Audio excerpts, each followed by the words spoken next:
Sir audio கிளியரா இருக்கா? Check பண்ணுங்க. கேக்குதா? Sir okay. இப்போ வந்து என்ன பார்க்க போறோம்னா, லாஸ்ட் கிளாஸோட கன்டினியூஷன் தான் பார்க்க போறோம். அப்படியே கவனிங்க. இப்போ வந்து அதில இன்டைரக்ட் லெர்னிங் நடத்திருப்பேன். டைரக்ட் லெர்னிங் நடத்திருப்பேன். அதில பேராமெட்ரிக் லெர்னிங் சொல்றேன். பார்த்துக்கிடுங்க. கர்வேச்சர் கரெக்ஷன், பிராக்டிஸ் நடக்குது. இப்போ ஏன் பேராமெட்ரிக் லெர்னிங் சொல்றேன் அப்படின்னா, மொத்தம் 3 டைப் ஆஃப் லெவலிங்ல பேராமெட்ரிக் லெவலிங்ல வந்து எதனால இருக்கு அப்படிங்கிறதுக்கு ஒரு 2 பாயிண்ட் வந்து சொல்லிட்டு, அந்த பப்பிள் டீப்ப பத்தி கான்செப்ட் சொல்ல ஆரம்பிச்சுருவேன். பப்பிள் டீப்லேருந்து ஒரு கொஸ்டின்ஸ் கேட்குறாங்க. ரீசென்ட் டைம்ஸ்ல ஃபார்முலாவோ இல்ல பப்பிள் டிப் வந்து கம்பேரிசன் பண்ணி ஒரு 5 பாயிண்ட் இருக்கு. அதுவும் இந்த பப்பிள் டிப்க்கான விளக்கமும் கேட்குறாங்க. லெவல் டிப்னு சொல்லுவோம்ல. ஓகே. இப்ப பாராமெட்ரிக் லெவல் எழுதிக்கிறேங்க. இத சால்வ் பண்ண சொன்னா சால்வ் பண்ணியிருப்பீங்கன்னு நினைக்கிறேன். இதெல்லாம் ஃபில் பண்ணிருங்க ஹோம்வொர்க் குடுத்தத. இப்ப அடுத்து பாராமெட்ரிக் லெவல்.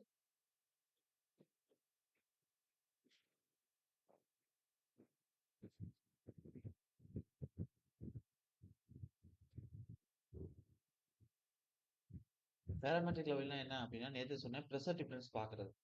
எப்பவுமே ஹைட்டுக்கு பிரஷர்ங்கிறது இன்வெர்ஸா இருக்கும். நீங்க உயரம் போக போக பிரஷர்ங்கிறது கம்மியாகும். அது கீழ பூமி கீழ போக போக போக என்ன செய்யும்னா பிரஷர்ங்கிறது அதிகமாகும். இதுதான் பேசிக் point.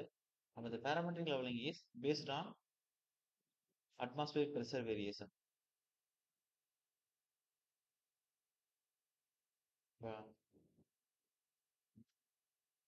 The barometric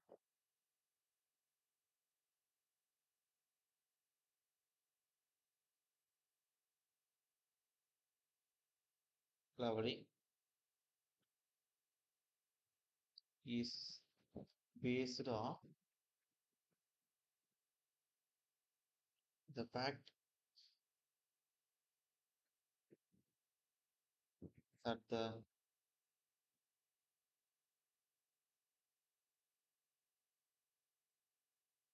atmospheric pressure varies எப்படின்னா இன்வெர்ஸ்லி வித் த ஹைட்டை பொறுத்து மாறிட்டே இருக்கும். அப்போ உயரம் போக போக பூமியிலேருந்து மேலே போக போக ப்ரெஷர் கம்மியாகும், கீழே போக போக கூடும். அவ்வளோதான். இப்போ ப்ரெஷர் வேரியஸ் இன்வெர்ஸ்லி வித் த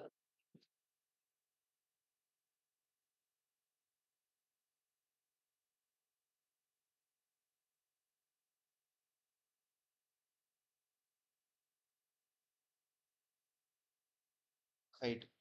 நம்ம பூமியில வளிமண்டலம் அட்மாஸ்பரிக் வந்து ஸ்ட்ராட்டோஸ்பியர், ட்ரோபோஸ்பியர், மீசோஸ்பியர், அயனோஸ்பியர்னா 4 பேர் அடுக்கா பிரிச்சிருப்பாங்க.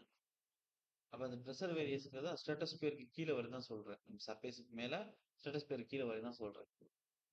இன்வெர்ஸா இருக்கும். மேல போக போக குறையும். அப்ப ஒரு அந்த அந்த மண்டலத்தின் அடுக்குகளுக்குள்ள நுழைஞ்சிருச்சு அப்படின்னா பிரஷர் வேரியேஷன் அன்ஈவனா இருக்கும். அப்ப அத நம்ம கன்சிடர் பண்ணக்கூடாது. நமக்கு மேல போக போக போக ஸ்ட்ராட்டோஸ்பியருக்கு கீழ வரை எப்படி இருக்கும் அப்படிங்கிறத கன்சிடர் பண்ணணும். அதுக்கடுத்து இது வந்து ஒரு பாயிண்ட் எழுதிக்கலாம். எக்ஸாம்ல கேட்டிருக்காங்க. பிரஷர் வேரியஸ் அதான் எக்ஸாம்ல கீவேர்டு ஞாபகம் வச்சுக்கிறது. வேற என்ன அப்படின்னா அதுல சொல்லலாம் அப்படின்னா அதாவது பேராமீட்டர் இஸ் யூஸ்டு எது டிஃபரன்ஸ் ஆஃப் பிரஷர் எப்ப 2 ஸ்டேஷன் கிட்ட பட்டது அது எதை பொறுத்து மாறுபடும் ஹைட்டை பொறுத்து. அப்ப இப்படியும் கொஸ்டின் கேட்கலாம். அப்ப மேல கொடுத்த அதே கான்செப்டை கொஞ்சம் சென்டென்ஸ் மாத்தி கொடுக்குறோம் பாருங்க.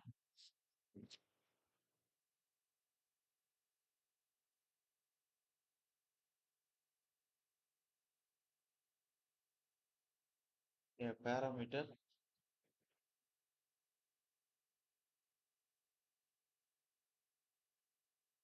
Is used for the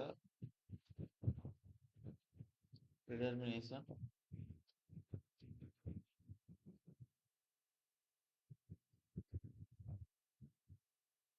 of the difference in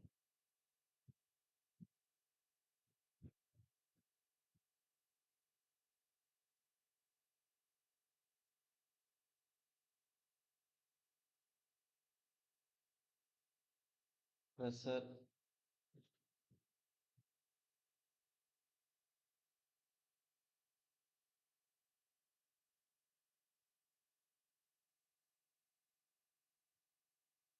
between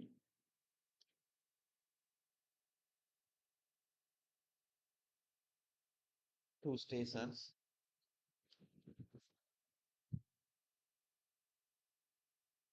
into the air.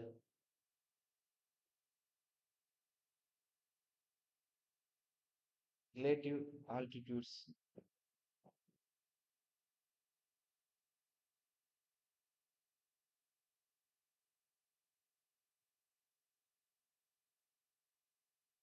can that be approximately reduced.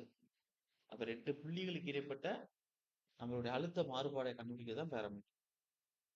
Okay. Altitudes can that be can that be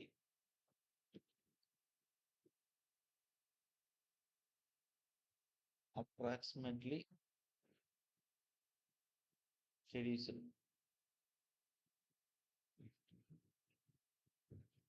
okay.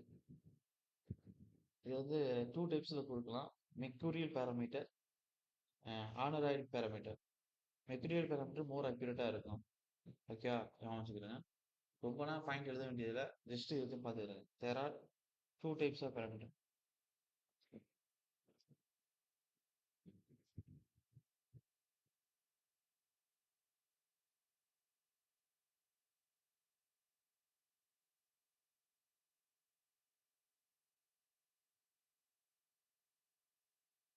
மெர்குரியல் parameter,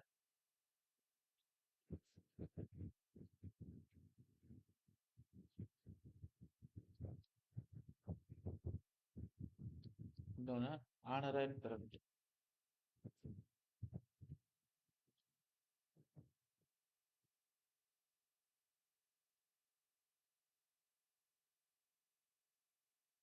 இந்த மெர்குரியல் பாராமீட்டர்ங்கிறது எப்படின்னா மோர் அக்யூரேட்டா இருக்கும்.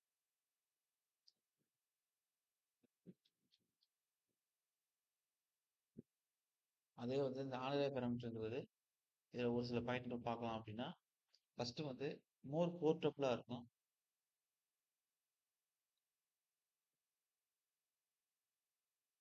ரெண்டாவது மோர் கன்வீனியன்ட் பயன்படுத்துறதுக்கு.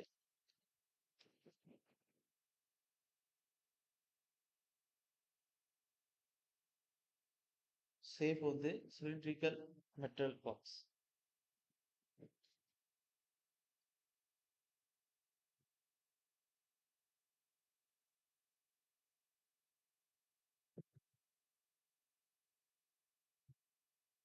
அதுல டயாமீட்டர் எவ்வளவு இருக்குன்னா 8 to 12 mm இருக்கு. இந்த அளவுக்கு போகும் இதுல பாயிண்ட். சார் புரியுதா என்ன சொல்றேன்னா? இதெல்லாம் methods of sir 8 to 12 centimetre இருக்கா. இதெல்லாம் எதுல சொன்னா உங்களுக்கு மெத்தட்ஸ் ஆஃப் லெவலிங்ல வரும். அதுல இன்டர்னல் லெவலிங்ல டிக்னாமெட்ரிக் லெவலிங்னு 3 கேஸ் கொடுத்துருக்கேன். Case 1 base is accessible. ரெண்டாவது கேஸ் வந்து ஆக்சிஸ் சேம் லெவல்ல இருக்கும், பேஸ் இன்அசசிபிளா இருக்கும். மூணாவது case axis different level, base வந்து இன்அசசிபிள்.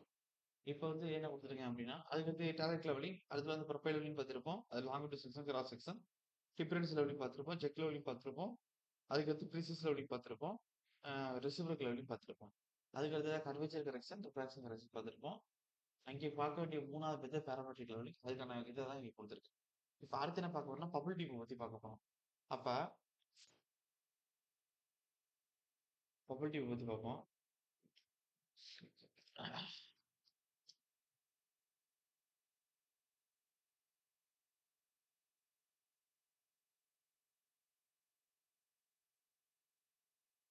எழுதிக்கிறேங்க sir. Spirit level or bubble டியூப்னு சொல்லுவாங்க.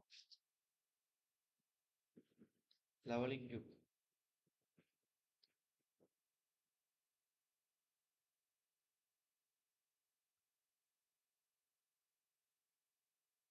அதாவது இது எப்படி சொன்னா ஸ்பிரிட் லெவல்னு சொல்லுவாங்க.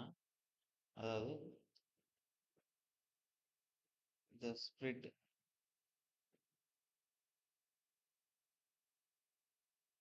level or bubble tube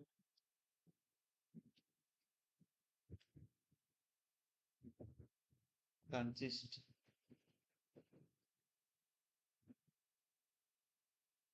of a glass tube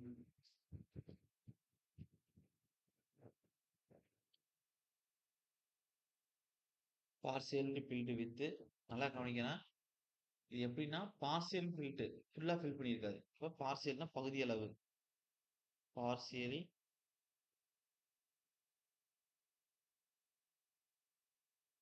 filled with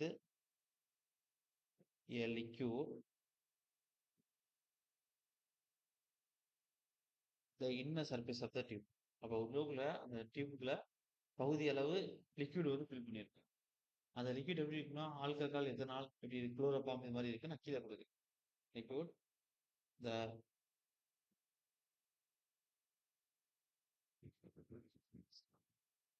inner surface of the tube. Inner surface of the டியூப்ல இருக்கு. Inner surface of the tube. இப்போ அடுத்த பாயிண்ட் என்ன அப்படின்னா அந்த லிக்விட் எப்படின்னா இருக்கும் அப்படின்னா இப்போ இது வந்து சீல் பண்றதுக்கு முன்னாடி அது விஸ்காசிட்டி லோவா இருக்கணும். அதெல்லாம் விடுவோம். இப்போ லிக்விட் எழுதிக்கிறோம். இந்த லிக்விட் என்னென்ன இருக்குன்னா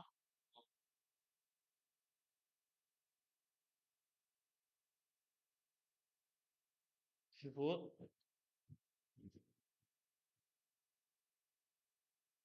it is sealed, the tube filled with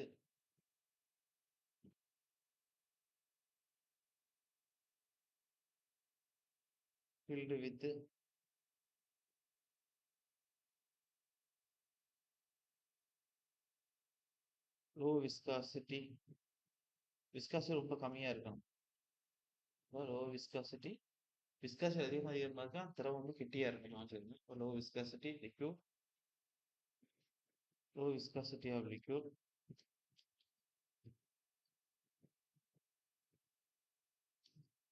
like என்னன்னா ஆல்கஹாலா இருக்கலாம். அது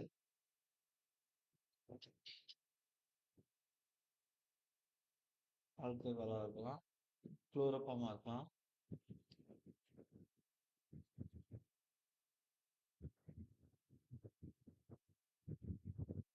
அண்ட் சல்பியூரிக் ஈதரா இருக்கும்.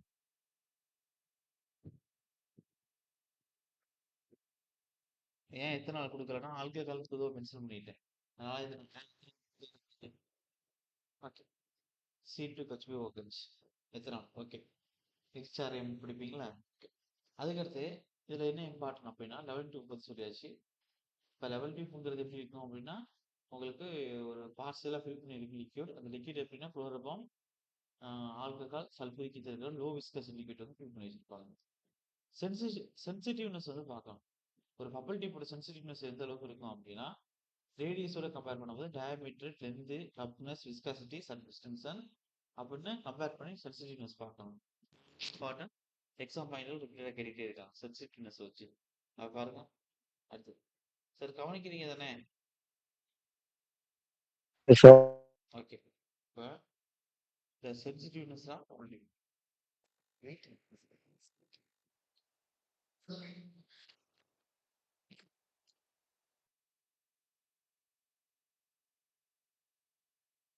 நோட் பண்ணிக்கிறேங்க. அதாவது sensitiveness of property.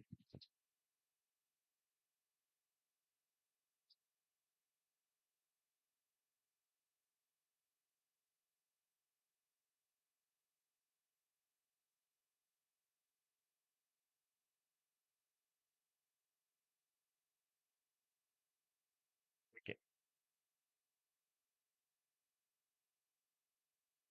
அதாவது இந்த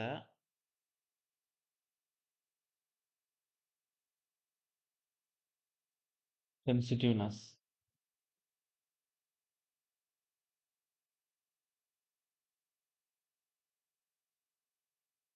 of a bubble tube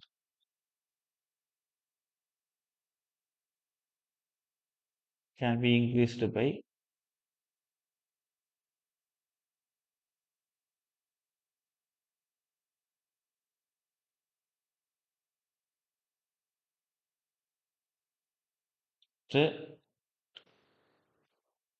என்னன்னா இன்டர்னல் ரேடியஸ் இன்க்ரீஸாக இருக்கும்.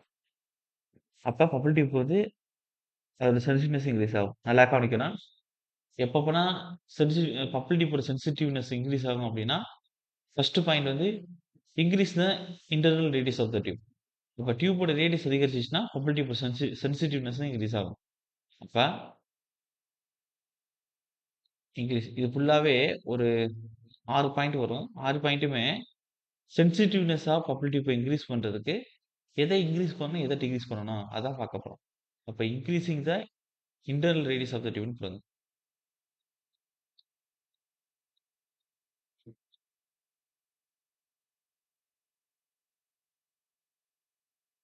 இன்டர்னல்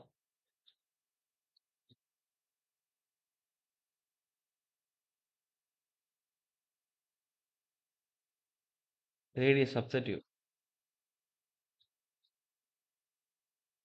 அதுக்கடுத்து 2வது பாயிண்ட். 2வது பாயிண்ட் என்ன அப்படின்னா, டியூப்போட டயாமீட்டர் இன்கிரீஸ் பண்ணணும். இன்கிரீசிங்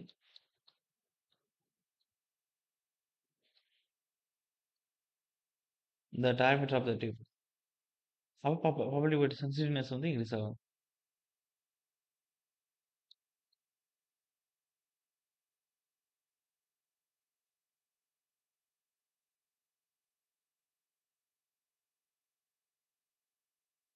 அதுக்கடுத்து increasing the length of the tube bubble. அப்ப பப்பிளோட லென்த் இன்கிரீஸ் பண்ணோம் அப்படின்னா சென்சிட்டிவ்னஸ் பப்பிள் வந்து இன்கிரீஸ் ஆகும். அப்ப இன்கிரீசிங் த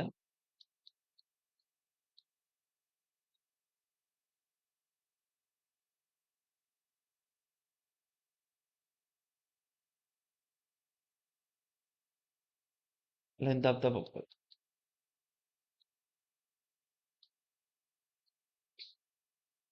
அப்ப இதெல்லாம் சென்சிட்டிவ்னஸ் ஆஃப் பப்பிள்னஸ இன்கிரீஸ் ஆகும். ரேடியஸ் இன்கிரீஸ் பண்ணாலோ, டயாமீட்டர் இன்கிரீஸ் பண்ணாலோ, length of the bubble increase பண்ணாலோ. அதுக்கடுத்து நான் சொல்லக்கூடிய வேல்யூனா டிக்ரீஸ் ஆகணும். அப்படி டிக்ரீஸ் ஆனா தான் பப்பிள் டியூபோட சென்சிட்டிவ்னஸ் இன்கிரீஸ் ஆகும். அப்ப அந்த உள்ளுக்குள்ள இருக்கக்கூடிய வால் சர்ஃபேஸோட ரஃப்னஸ் டிக்ரீஸ் ஆகணும். விஸ்காசிட்டி டிக்ரீஸ் ஆகணும். சர்ஃபேஸ் டென்ஷன் டிக்ரீஸ் ஆகணும். இது 3 டிக்ரீஸ் இருந்துச்சு அப்படின்னா, பப்பிள் டியூபோட சென்சிட்டிவ்னஸ் இன்கிரீஸ் ஆகும். அப்ப எது டிக்ரீஸ் ஆகுது, எது இன்கிரீஸ் ஆகும்னா, எப்போ பப்பிள் டியூபோட சென்சிட்டிவ்னஸ் இன்கிரீஸ் ஆகும் அப்படின்னு கம்பேர் பண்ணி கரெக்ட்டா தெளிவா படிச்சுக்கிறணும்.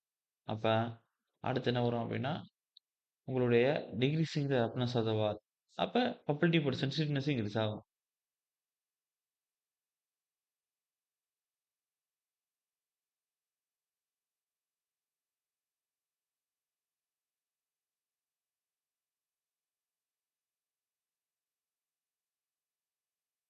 ரஃப்னஸ் ஆஃப் த வால்.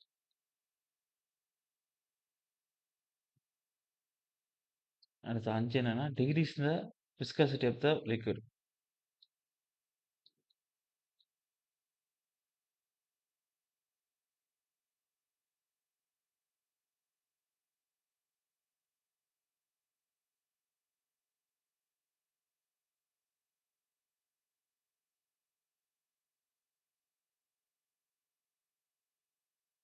அதுக்கடுத்து என்ன அப்படின்னா, decrease the surface of the liquid. Surface tension of the liquid.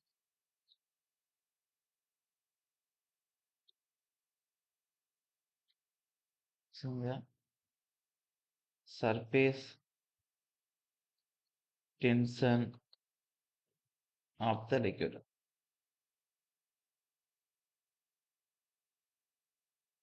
அப்ப இன்டர்னல் ரேடியஸ் ஆஃப் த டியூப வந்து இன்கிரீஸ் பண்றோம். எப்ப பப்பிள் டியூபோட சென்சிட்டிவ்னஸ் இன்கிரீஸ் பண்றதுக்காண்டி diameter of the tube increase பண்றோம். அதுக்கடுத்து லென்த் ஆஃப் த பப்பிள இன்கிரீஸ் பண்றோம். இதெல்லாம் இன்கிரீஸ் ஆனுச்சுன்னா, சென்சிட்டிவ்னஸ் வந்து பப்பிள் டியூப்லயே அதிகமாகும். அதே same time surface tension, viscosity, roughness இதெல்லாம் டிக்ரீஸ் பண்ணா பப்பிள் டியூபோட சென்சிட்டிவ்னஸ் அதிகமாகும். அப்புறம் இத ஓரியன்டடா எக்ஸாம்ல கேட்டிருக்காங்க. அதுக்கடுத்து பார்ட்லாம் எக்ஸாம்ல கேட்டிருக்காங்க. இப்ப radius of the curvature bubble டியூப்போட ரேடியஸ் ஆஃப் த கர்வேச்சர் எப்படி இருக்கணும்? ஏன்னா கர்வேச்சர் கர்வா தானே இருக்கும் உள்ளுக்குள்ள. சர்க்கிளா தானே பப்பிள் டியூப்போட ஷேப்பு. அப்ப ரேடியஸ் ஆஃப் த கர்வேச்சர் எப்படி இருக்கணும் அப்படின்னா, எழுதிக்கிடுங்க. Formula radius of curvature R is equal to small n, small n, small l, capital D வகுத்தல் S. அதுக்கடுத்து இதே வந்து சென்சி பப்பிள் டியூப்போட சென்சிட்டிவ்னஸ்க்கு ஆல்பா டெஸ்ட்னு சொல்லுவாங்க. அது எப்படி இருக்கணும் ஃபார்முலா அப்படின்னா, sensitiveness sensitivity of bubble tube.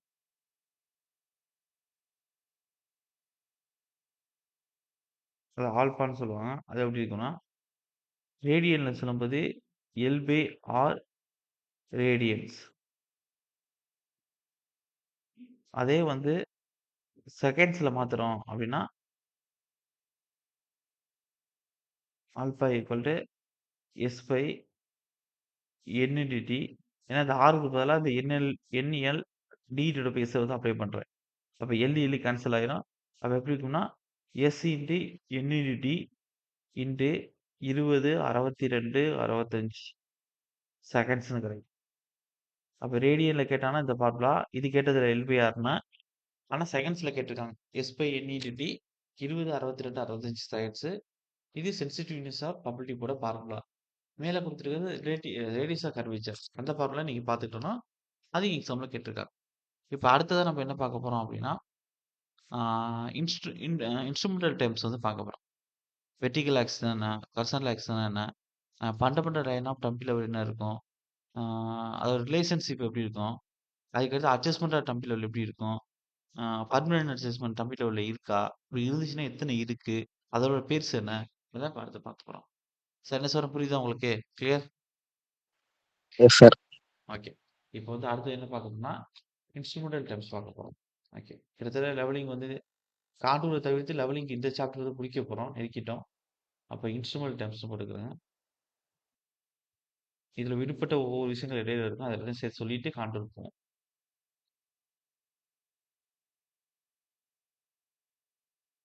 Instrumental terms.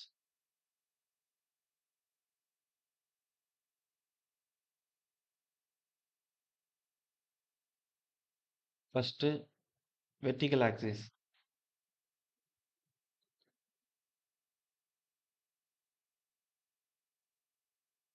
இந்த வெர்டிகல் ஆக்சிஸ்ங்கிறது என்ன அப்படின்னா, அப்போ ஒரு இன்ஸ்ட்ருமெண்ட்ட ஹாரிசான்டல் பிளேன்ல ரொட்டேட் பண்றோம் அப்படின்னா, வெர்டிகல் ஆக்ஸிஸ பொறுத்து தான் இங்க கேட்கணும். அதே ஒரு இன்ஸ்ட்ருமெண்ட் வெர்டிகல் பிளேன் ஆக்ட் ஆகுது அப்படின்னா, நல்லா கவனிங்க. ஹாரிசான்டல் ஆக்ஸிஸ பொறுத்து தான் இருக்கும். ஒரு இன்ஸ்ட்ருமெண்ட் வெர்டிகல் ஆக்ஸிஸ பொறுத்து செயல்படுது அப்படின்னா, அந்த பிளேன் எதுல ஒர்க் ஆகுது அப்படின்னா, ஹாரிசான்டல் பிளேன். அதே சேம் டைம் ஒரு பிளேன் வெர்டிகல் பிளேன்ல ஒர்க் ஆகுது அப்படின்னா, எந்த ஆக்ஸிஸ பொறுத்து இயங்குது அப்படின்னா, ஹாரிசான்டல் ஆக்சிஸ். அப்ப நீங்க ஹாரிசான்டல் ஆங்கிள் எடுக்க போறீங்க அப்படின்னா, அது ஹாரிசான்டல் பிளேன்ல ஒர்க் பண்ணுவீங்க. அப்ப எத பொறுத்து சுத்தணும்? அது வெர்டிகல் ஆக்ஸிஸ பொறுத்து சுத்தும். அதே வந்து ஒரு வெர்டிகல் பிளேன்ல டெலஸ்கோப்ப மேல் நோக்கி, கீழ் நோக்கி நகர்த்த போறீங்க அப்படின்னா, அப்ப எந்த ஆக்ஸிஸ கன்சிடர் பண்ணணும்? ஹாரிசான்டல் ஆக்ஸிஸ கன்சிடர் பண்ணணும். அப்ப ஹாரிசான்டல் ஆக்சிஸ் 0 அப்படின்னா 0 கன்சிடர் பண்ணிட்டு, எவ்வளவு ஆங்கிள் ஆஃப் எலிவேஷன் எடுக்க போறோம்? மேல் நோக்கி. இல்ல எவ்வளவு ஆங்கிள் ஆஃப் டிப்ரஷன் இருக்கணும் கீழ் நோக்கி அப்படின்னு, இந்த பொதுவா ரெஃபரன்ஸா அந்த ஹாரிசான்டல் ஆக்சிஸ் தான் எடுத்துக்கிறோம். ஆனா எந்த பிளேன்ல எடுக்கிறோம்? மேல் நோக்கி, கீழ் நோக்கி தான் ஆங்கிள் எடுக்கிறோம் அப்படின்னா, வெர்டிகல் பிளேன்ல தான் எடுக்கணும். நல்லா ஞாபகம் வச்சுக்கிடுங்க. எங்கெங்கலாம் வெர்டிகல் ஆக்சிஸ் குடுக்குறாங்களோ, அப்ப நம்ம எடுக்கிற ஆங்கிள் பெ வெ நம்மளோட ஹாரிசான்டல் பிளேன்ல இருக்கும். அதுக்கு ஆப்போசிட்ல. எங்கெங்கலாம் ஹாரிசான்டல் ஆக்சிஸ் குடுக்குறாங்களோ, நம்ம எடுக்கிற ரீடிங்கோ, ஆங்கிளோ, இல்ல ஒர்க் பண்ணக்கூடிய பிளேனோ எதுல இருக்கும்னா, வெர்டிகல் ஆக்சிஸ் குடுத்தா ஹாரிசான்டல் பிளேன், இல்ல ஹாரிசான்டல் ஆங்கிள் கிடைக்கும். இத வந்து மறக்கவே கூடாது. குடுக்குற ஆக்சிஸ்க்கு ஆப்போசிட் பிளேன்ல தான் ஒர்க் அவுட் பண்ற மாரி இருக்கும். ஆங்கிள் எடுக்கிற மாரி இருக்கும். அப்ப வெர்டிகல் ஆக்சிஸ்ங்கிறது என்ன அப்டின்னா, அதாவது instrument can be rotated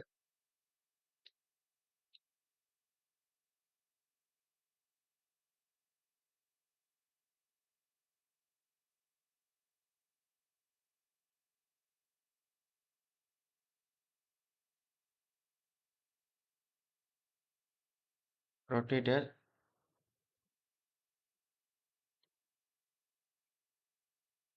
near horizontal plane.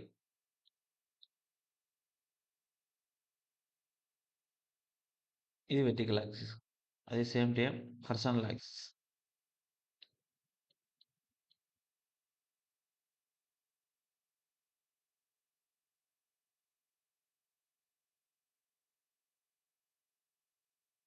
இது எதுக்குன்னா, instrument can be rotated in a vertical plane. அப்ப என்ன ஆக்சிஸோ அதுக்கு ஆப்போசிட் பிளேன்ல நம்ம ரொட்டேட் பண்ணணும்.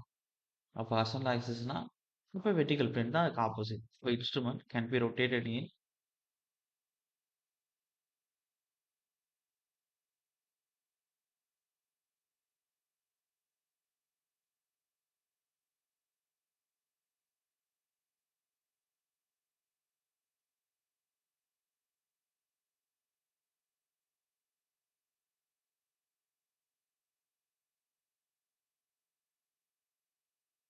Vertical plane. அதுக்கடுத்து fundamental line of dumpy level பார்ப்போம். எழுதிக்கிறங்க.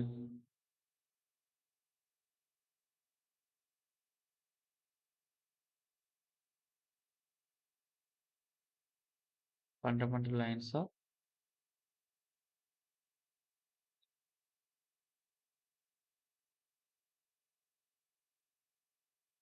கம்பி லெவல். 1 a vertical axis. மொத்தம் 3 ஃபண்டமெண்டல் லெவல் இருக்கு. கேட்பாங்க எக்ஸாம்ல. லெவலிங்ல எத்தனை ஃபண்டமெண்டல் லைன்ஸ் இருக்கு அப்படின்னா 3. என்னென்னு கொடுத்த ஆர்டர் நோட்ல ஆப்ஷன்ல கேட்குறாங்க, இல்லை ஆல்தே போல கேட்குறாங்க அப்படின்னா மொத்தம் vertical axis, line of sight, axis of அப்ளிடிவ். இப்போ வெர்டிகல் ஆக்சிஸ்,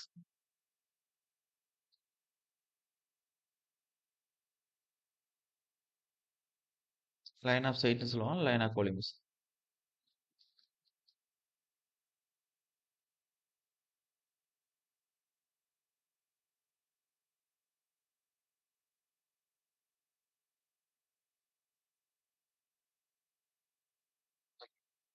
அதுக்கு அடுத்ததுன்னா ஆக்சிஸ் ஆஃப் அப்ளிடிவ்.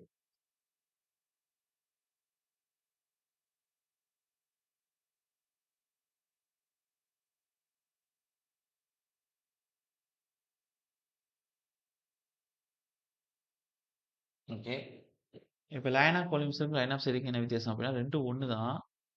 இப்போ ஒரு டெலஸ்கோப் இருக்கு, இப்படி ஹரிசாண்டலாக ஃபஸ்ட்டு பார்க்குறோம். அது ஒரு பார்வை கூட இப்படி தான் போகுது அப்படின்னா கரெக்டாக ஹரிசாண்டலாக தீட்டா ஈக்குவல் டு 0 டிகிரியில் இருக்கும்போது அது லைன் ஆஃப் கோலிமஸ்ன்னு சொல்லுவோம். அதே வந்து இதை மேல் நோக்கி பார்க்குறோம் சம் டிகிரி, அது எப்படி வேணுமாலும் பார்க்குறோம் ஏதோ ஒரு பாயிண்ட் நோக்கி. இதை கீழ் நோக்கி பார்க்குறோம் 0 டிகிரி இல்லாமல் தீட்டா வேரி ஆகுது அப்படின்னா அதை லைன் ஆஃப் சைட்னு சொல்லுவோம். லைன் ஆஃப் கோலிமஸ்ன்னு இங்கே சொல்ல மாட்டோம். சார் புரியுதா? Line of collimation line of சைட்டும் எஸ் சார். பார்வை தான். அது 0 டிகிரி இருந்துச்சுன்னா லைன் ஆஃப் கோலிமஸ்ன்னு அர்த்தம். அது வந்து வெவ்வேறு டிகிரியில் வேரி ஆச்சு அப்படின்னா அது லைன் ஆஃப் சைட்னு சொல்லுவோம். ஆனால் ரெண்டும் ஒன்று தான், ஞாபகம் வச்சுக்கிறேங்க. இப்போ அடுத்து என்னன்னா ரெண்டு ரிலேஷன்ஷிப் பார்க்க போகிறோம். Fixed relationship between fundamental axis.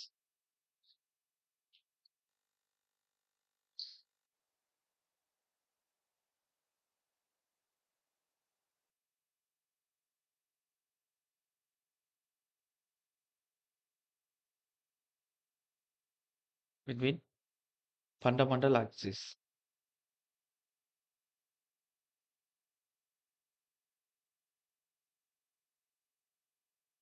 அப்போ ஒவ்வொன்றையும் ஒன்னோட கம்பேர் பண்ணணும். ஃபர்ஸ்ட்டு இப்போ பப்பிள் டிப்போட ஆக்சிஸ்ங்கிறது இப்படி தான் இருக்கு. பப்பிள் டிப்பில் தொட்டுக்கிட்டு போயிட்டே இருக்கும். அப்போ இன்ஸ்ட்ருமெண்ட் நமக்கு நல்லா கவனிங்க, பப்பிள் டிப்பு இங்கே தான் இருக்கு டெலஸ்கோப்பில். இப்போ அதில் இப்படி தொட்டுக்கிட்டு போயிட்டே இருக்கு. இப்போ இதான் டெலஸ்கோப்போட செட்டப்னு வச்சுக்கிறோம். ஓகே, இப்போ நமக்கு இதில் பப்பிள் டிப்புங்கிறது இங்கே உள்ள இதான் பப்பிள் டிப். இப்போ அதில் ஆக்சிஸ் எப்படி இருக்கும், இப்போ தொட்டுக்கிட்டு போகும்னு சொன்னேன். இப்போ நம்ம பப்பிள் டிப்போட ஆக்சிஸ் வந்து வெர்டிகல் ஆக்சிஸ். வெர்டிகல் ஆக்சிஸ் என்னன்னா இன்ஸ்ட்ருமெண்ட் எடுங்க. இன்ஸ்ட்ருமெண்ட்டுக்கு இது ஹரிசாண்டல் ஆக்சிஸ், இது வெர்டிகல் ஆக்சிஸ். இன்ஸ்ட்ருமெண்ட்டுக்கு பிரிச்சோம்னா ஒரு மனுஷனுக்கு எடுத்துக்கிட்டோம் அப்படின்னா இது ஹரிசாண்டல் ஆக்சிஸ், இது வெர்டிகல் ஆக்சிஸ். அது மாதிரி எடுக்கிற இன்ஸ்ட்ருமெண்ட்டுக்கு. அப்போ பப்பிள் டிப்போட ஆக்சிஸ் நம்ம இன்ஸ்ட்ருமெண்ட் ஆக்சிஸ்க்கு எப்படி இருக்கும்? எப்படி இருக்கும் ஒன்றுக்கு ஒன்று? இது பப்பிள் டிப்போட ஆக்சிஸ். Right angle. அவ்வளோதான். ஃபஸ்ட்டு விஷயம் நான் எழுத போகிறேன். ஒன்று முடிவாயிடுச்சு. ரைட் ஆங்கிளாக இருக்கும், பர்பெண்டிகுலர். அதுக்கு line of collimation. Line of கோலிமஸ் என்ன? அதாவது இங்கே கரெக்டாக சென்டரில் டெலஸ்கோப்போட சென்டரில் இப்படி போயிட்டு இருக்கும். லைன் ஆஃப் கோலிமேஷன் நம்மளுடைய பப்பிள் டிப்போட ஆக்சிஸ்க்கு எப்படி இருக்கும்? பப்பிள் டிப் ஆக்சிஸ் இப்படி போகுது, இது சென்டரில் இப்படி போகுது. ரெண்டு எப்படி இருக்கு ஒன்றுக்கு ஒன்று? ரெண்டு கோடு இப்படி வரையணும் அப்படின்னா இது என்னது? பேரலா இருக்கும் சார். பேரலா இருக்கு. ரெண்டாவது பாயிண்ட் முடிஞ்சிருச்சு. மூணாவது, இப்போ டயபாம் இந்த இடத்துல தான் டயபாம் இருக்கு, இங்கே ஐபீஸ். இந்த டயபாமில் கிராஸ் கேர் எப்படி இருக்குன்னா ஹரிசாண்டலாக ஒரு கேர் போகும், வெர்டிகலாக ஒரு கேர் போகும், கிராஸ் ஆகும். அப்போ ஹரிசாண்டல் இருக்கிற வெர்டிகல் கேரும் ஒன்றுக்கு ஒன்று கிராஸ் ஆகுதுன்னா இதுக்கு பேரே செட்டப்புக்கு பேரே கிராஸ் கேர். எவ்வளோ தான் 90 டிகிரி ரிப்பீட் ஆகும். இப்போ என்ன சொல்கிறாங்க அப்படின்னா உங்களுக்கு ஹரிசாண்டல் கிராஸ் கேர், இந்த கர்சனலாக இருக்குல்ல இதோட கிராஸ் கேர், இங்கே போகக்கூடிய இந்த கர்சனல் கிராஸ் கேர் உங்களுடைய நல்லா கவனிக்கணும் வெர்டிகல் ஆக்சிஸ்க்கு எப்படி இருக்குன்னு சொல்கிறாங்க. வெர்டிகல் ஆக்சிஸ் இப்படி போகுது, அதே வெர்டிகல் ஆக்சிஸை ஆப்செட் எடுத்தால் இப்படி வரும். அதே வெர்டிகல் ஆக்சிஸ் கொஞ்சம் தள்ளி ஆப்செட் எடுத்தால் இப்படி வரும். அப்போ இது எப்படி சார் போகுது? வெர்டிகல் ஆக்சிஸ்க்கு எப்படி போகுது? நம்மளுடைய ஹரிசாண்டல் கேர் எப்படி போகுது? ஒன்று ஒன்று பர்பெண்டிகுலராக தானே இருக்கு. கிளியரா? Yes sir. Yes sir. அப்போ ஹரிசாண்டல் ஆக்சிஸுக்கு ஹரிசாண்டல் கிராஸ் கேர் வந்து வெர்டிகல் ஆக்சிஸ் பர்பெண்டிகுலராக இருக்கு. அப்ப இந்த 3 பாயிண்ட் தான் நமக்கு ஃபண்டமெண்டல் லைன் ஆக்சிஸ். அப்ப நம்மளுடைய டம்ப் லெவல்ல டம்ப் லெவல்ங்கிறேன். நம்மளுடைய லெவலிங்ல நம்ம எடுத்துக்கக்கூடிய ஆக்சிஸ் எத்தனைன்னா மொத்தம் 3 ஃபண்டமெண்டல் ரிலேஷன்ஷிப் ஆக்சிஸ். இப்ப மேல மொத்தம் பார்த்தோம்னா 3 ஃபண்டமெண்டல் லைன். அதுக்கு தான் நம்ம ரிலேஷன் பார்க்கணும். இப்ப டைனாமிக் கோஎஃபிஷியன்ட் வச்சு பார்த்தாச்சு, ப்ராபபிலிட்டி ஃபார் ஆக்ஸ வச்சு பார்த்தாச்சு, வெர்டிகல் ஆக்ஸ பத்தி பார்த்தாச்சு. இப்ப அடுத்து எழுதிக்கிறேங்க. இப்போ ஒவ்வொரு பாயிண்ட் எழுதிக்கிறேங்க. ஃபர்ஸ்ட் பாயிண்ட் என்ன அப்படின்னா, அதாவது axis of probabilities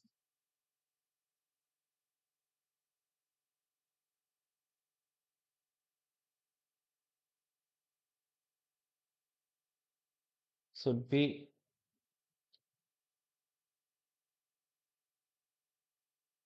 perpendicular to the vertical axis.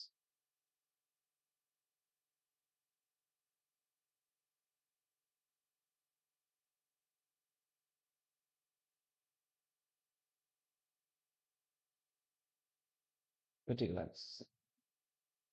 அதுக்கடுத்து 2வது பாயிண்ட் லைன் ஆஃப் கொலிம்சன்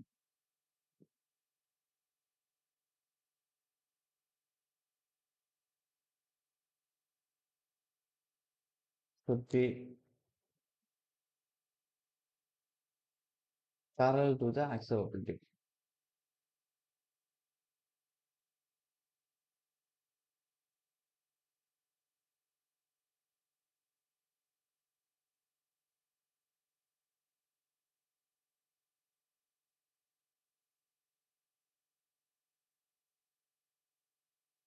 அதுக்கடுத்து horizontal cross care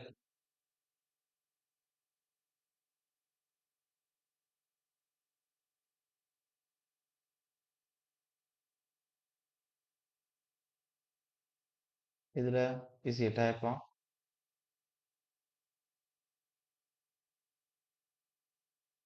should produce a plane perpendicular to the vertical axis. அப்ப horizontal cross hair vertical axis பர்பெண்டிகுலரா இருக்கும்.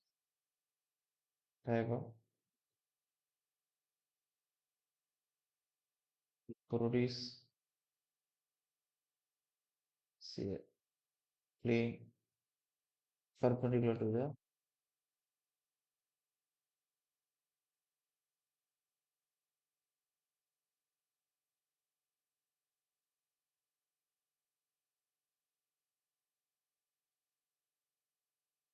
vertical axis. Clear தானே? ஓகேவா? 3க்கும் sir கொடுத்துட்டேன். சொன்னதே எழுதிட்டேன் அப்படி எக்ஸாம் பாயிண்ட். இப்போ அட்ஜஸ்ட்மெண்ட்டா டெம்பரரி லெவல் கேட்பாங்க. டெம்பரரி அட்ஜஸ்ட்மெண்ட் இருக்கு, பெர்மனன்ட் அட்ஜஸ்ட்மெண்ட் இருக்கு. பார்த்துக்கிறேங்க. எக்ஸாம் பாயிண்ட் ஆஃப் வியூ தான் எல்லாமே. ஓகே. இப்போ அட்ஜஸ்ட்மெண்ட்டா டெம்பரரி லெவல்.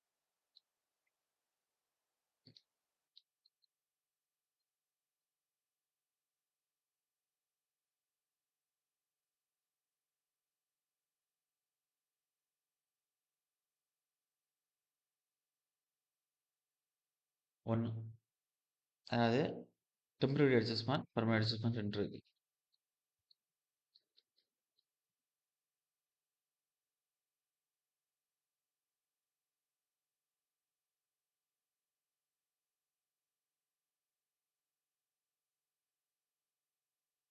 டெம்பரரி அட்ஜஸ்ட்மெண்ட்ங்கிறது என்ன அப்படின்னா, அதில் 3 செட்டிங் செட்டிங் அப்னு சொல்லுவாங்க. அது ஒரு பாயிண்ட்ல கொண்டு போய் இன்ஸ்ட்ருமெண்ட் செட் பண்ணுறது. அதான் செட்டிங். ஃபர்ஸ்ட் நம்ம ட்ரைபாடை வச்சு இன்ஸ்ட்ருமெண்ட் செட் பண்ணுறது. முதல் கட்டமா செட்டிங் அப். அதாவது இன்ஸ்ட்ருமெண்ட் ஓவர் த ஸ்டேஷன். ஸ்டேஷனில் இன்ஸ்ட்ருமெண்ட் வைக்கிறது. இன்ஸ்ட்ருமெண்ட்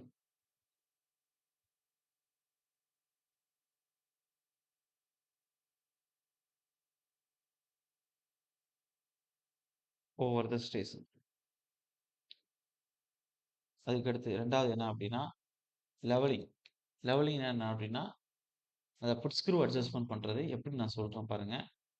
இப்போ லெவலிங் அதாவது புட் ஸ்க்ரூ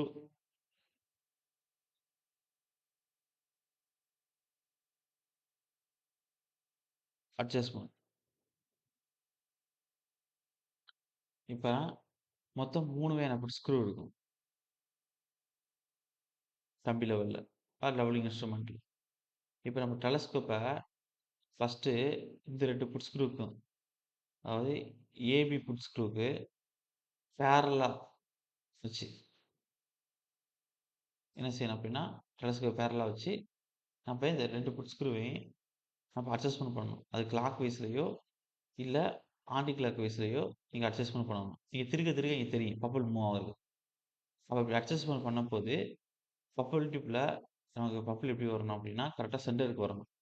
எங்கிட்டு திருகுனா எப்படி மூவ் ஆகுதுன்னு நீங்க அந்த இடத்துல தான் பார்க்கணும். 2 பக்கம் இது பண்ணி. அப்ப கரெக்ட்டா சென்டருக்கு வந்துருச்சு அப்படின்னா, உங்களுக்கு இன்ஸ்ட்ருமென்ட் லெவலா இருக்குன்னு அர்த்தம். இது ஃபர்ஸ்ட் ஸ்டெப். இதே மாரி 3 புட் ஸ்க்ரூல 3 புட் ஸ்க்ரூல நல்லா கவனிங்க. 3 புட் ஸ்க்ரூல இந்த ஏபிங்கிற இந்த 2 புட் ஸ்க்ரூவுக்கு பெர்பெண்டிகுலரா என்ன செய்யணும்னா, இந்த டெலஸ்கோப்ப நம்ம ரொட்டேட் பண்ணணும். அது ரொட்டேட் பண்ணும்போது, இந்த புட் ஸ்க்ரூல எத அட்ஜஸ்ட்மென்ட் பண்ணணும்னா, 3வது இருக்கிறத இத அட்ஜஸ்ட்மென்ட் பண்ணணும்.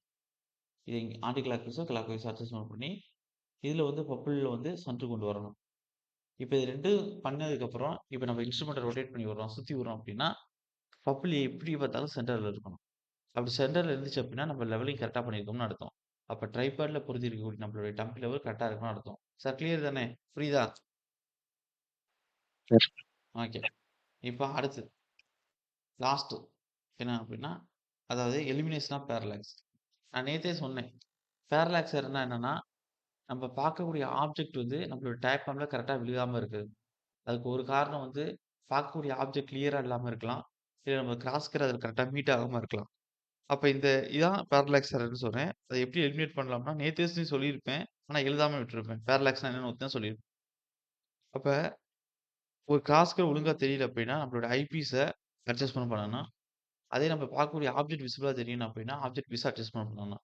இது 2 பாயிண்ட் தெரிஞ்சுக்கிட்டா போதும். இப்ப சி வந்து எலிமினேஷன் ஆஃப் பேரலாக்ஸ்.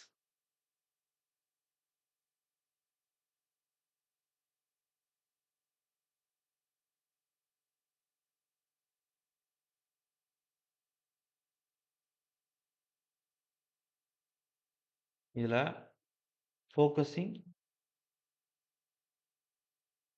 ஐபீஸ். அதாவது அட்ஜஸ்ட்மென்ட் பண்றது தான் ஃபோகஸிங்ன்னு சொல்றாங்க. இது மூலம் என்ன செய்யலாம் அப்படின்னா, கிராஸ்கர் விசிபிளா தெரியும்.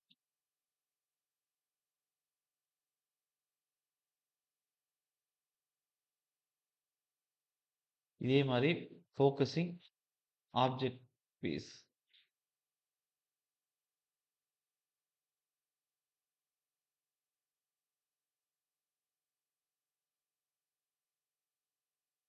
இது மூலம் என்ன நடக்கும் அப்படின்னா, இமேஜ் விசிபிளா தெரியும்.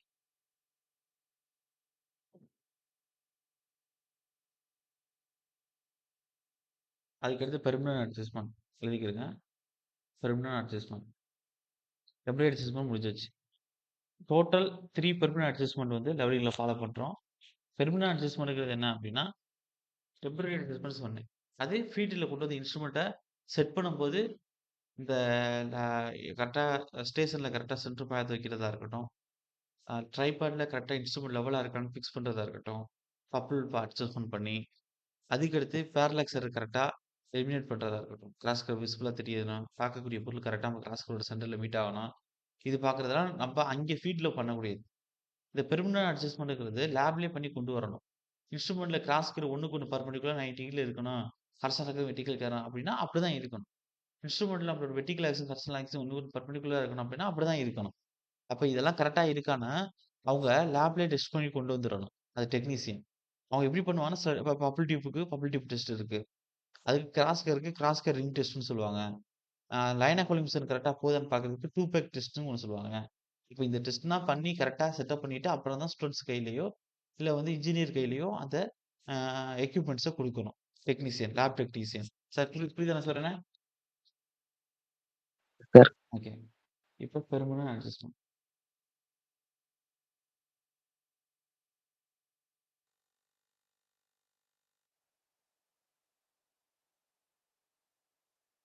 மொத்தம் 3 இருக்கு. இதுல ஃபர்ஸ்ட் என்ன சார் அப்டின்னா, அட்ஜஸ்ட்மென்ட் ஆஃப் பப்பிள் டியூப்.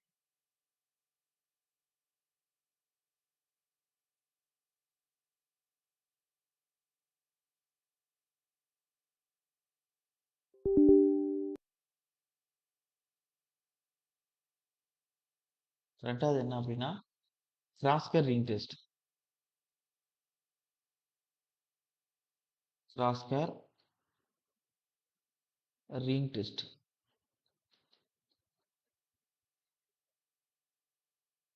3வது என்னன்னா, டூ பெக் டெஸ்ட். அதாவது லயனார்ட் கோலிமேசர் டெஸ்ட்னு சொல்லுவாங்க. லயனார்ட் கோலிமேசர்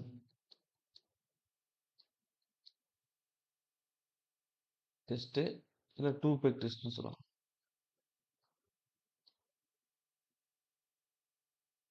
ஓகே. அப்ப இதெல்லாம் பெர்மனன்ட் அசஸ்மெண்ட்ல வரும். அப்ப எத்தனை நம்பர்னு கேட்கறாங்க லெவலிங்ல அப்படின்னா 3. இதே வந்து அங்கே வரும்போது நான் சொல்லுவேன் 6 வரும். இங்க தியோடலைட்ல நான் இங்க சொல்றேன். இங்க வந்து 3 வரும். இது வந்து பார்த்துக்கலாம். அப்ப அடுத்து வந்து கான்டூரிங் ஸ்டார்ட் பண்ணோம்னா, கான்டூரிங் ஸ்டார்ட் பண்றதுக்கு முன்னாடி இதுல ஒரு சில விஷயங்கள் விடுபட்டிருக்கும் லெவலிங்ல. எங்கெங்கலாம் என்னென்ன விஷயங்கள் விடுபட்டுச்சோ அத மொத்தமா சேர்த்து இங்க நான் குடுக்குறேன் பார்த்துக்கிடுங்க. வெயிட் என்னன்னு பார்ப்போம். இப்ப நடத்துனதுல ஏதாச்சும் விடுபட்டிருக்கும். ப்ராப்ளம் ஹைட் ஆஃப் இன்ஸ்ட்ருமென்ட்க்கு ரைசிங் பலமாட்டுக்கு குடுக்காம வச்சிருப்பேன். அத சொல்றேன் ஃபர்ஸ்ட்டு. அதுக்கடுத்து வேற என்னென்ன மிஸ் ஆயிருக்கோ அதெல்லாம் பார்ப்போம்.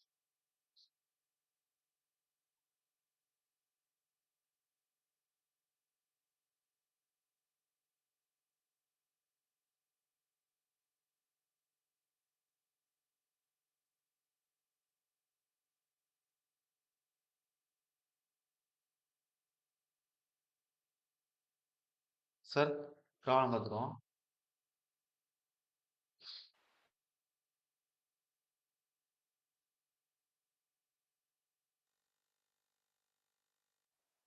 ப்ராப்ளம் நம்பர் 1 என்ன மெத்தட்னா ஹைட் ஆஃப் இன்ஸ்ட்ருமென்ட் மெத்தட். அவங்க சின்ன டெம்ப்ளேட்ஸ் தான் குடுத்துருக்காங்க. ஜேடியூலலாம் பார்த்துக்கிடுங்க. அப்ப ஹைட் ஆஃப் நான் பெரிய டேப்ஸ் தான் குடுக்குறேன் கான்செப்ட்டுக்காண்டி. ஆனா ஏதாச்சும் ஒண்ணு தான் குடுத்து கேட்பாங்க. ஒரு 3 point 4 point.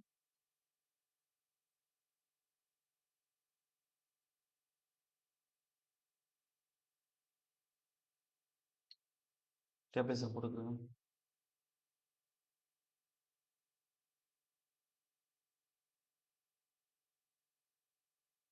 Instrument station.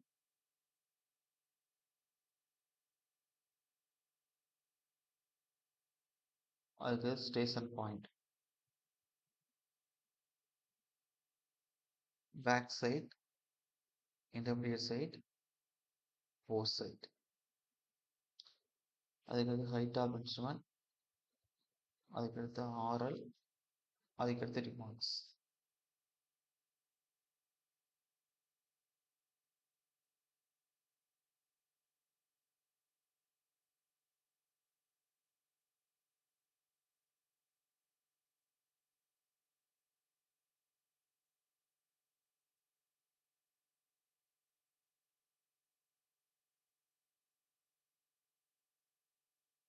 Okay.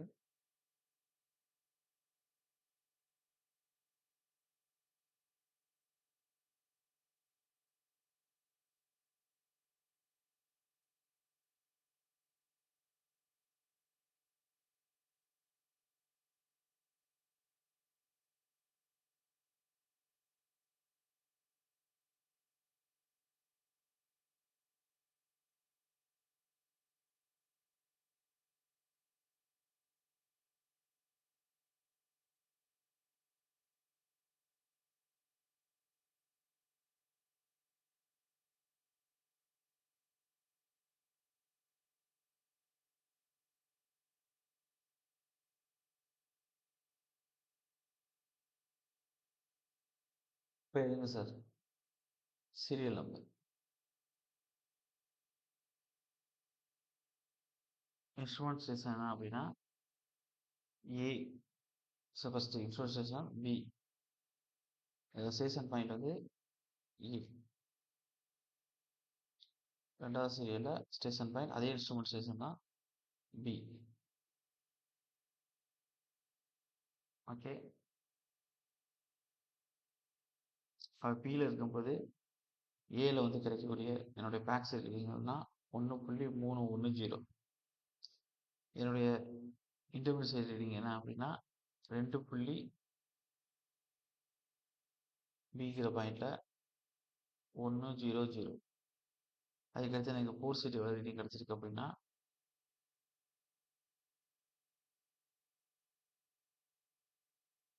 எவ்வளோ கிடைச்சிருக்கு அப்படின்னா 4 செட்டு. இதோட முடியுது ஃபர்ஸ்ட். 2.245. இப்போ அடுத்து இன்ஸ்ட்ருமெண்ட்டை மாத்துறேன்.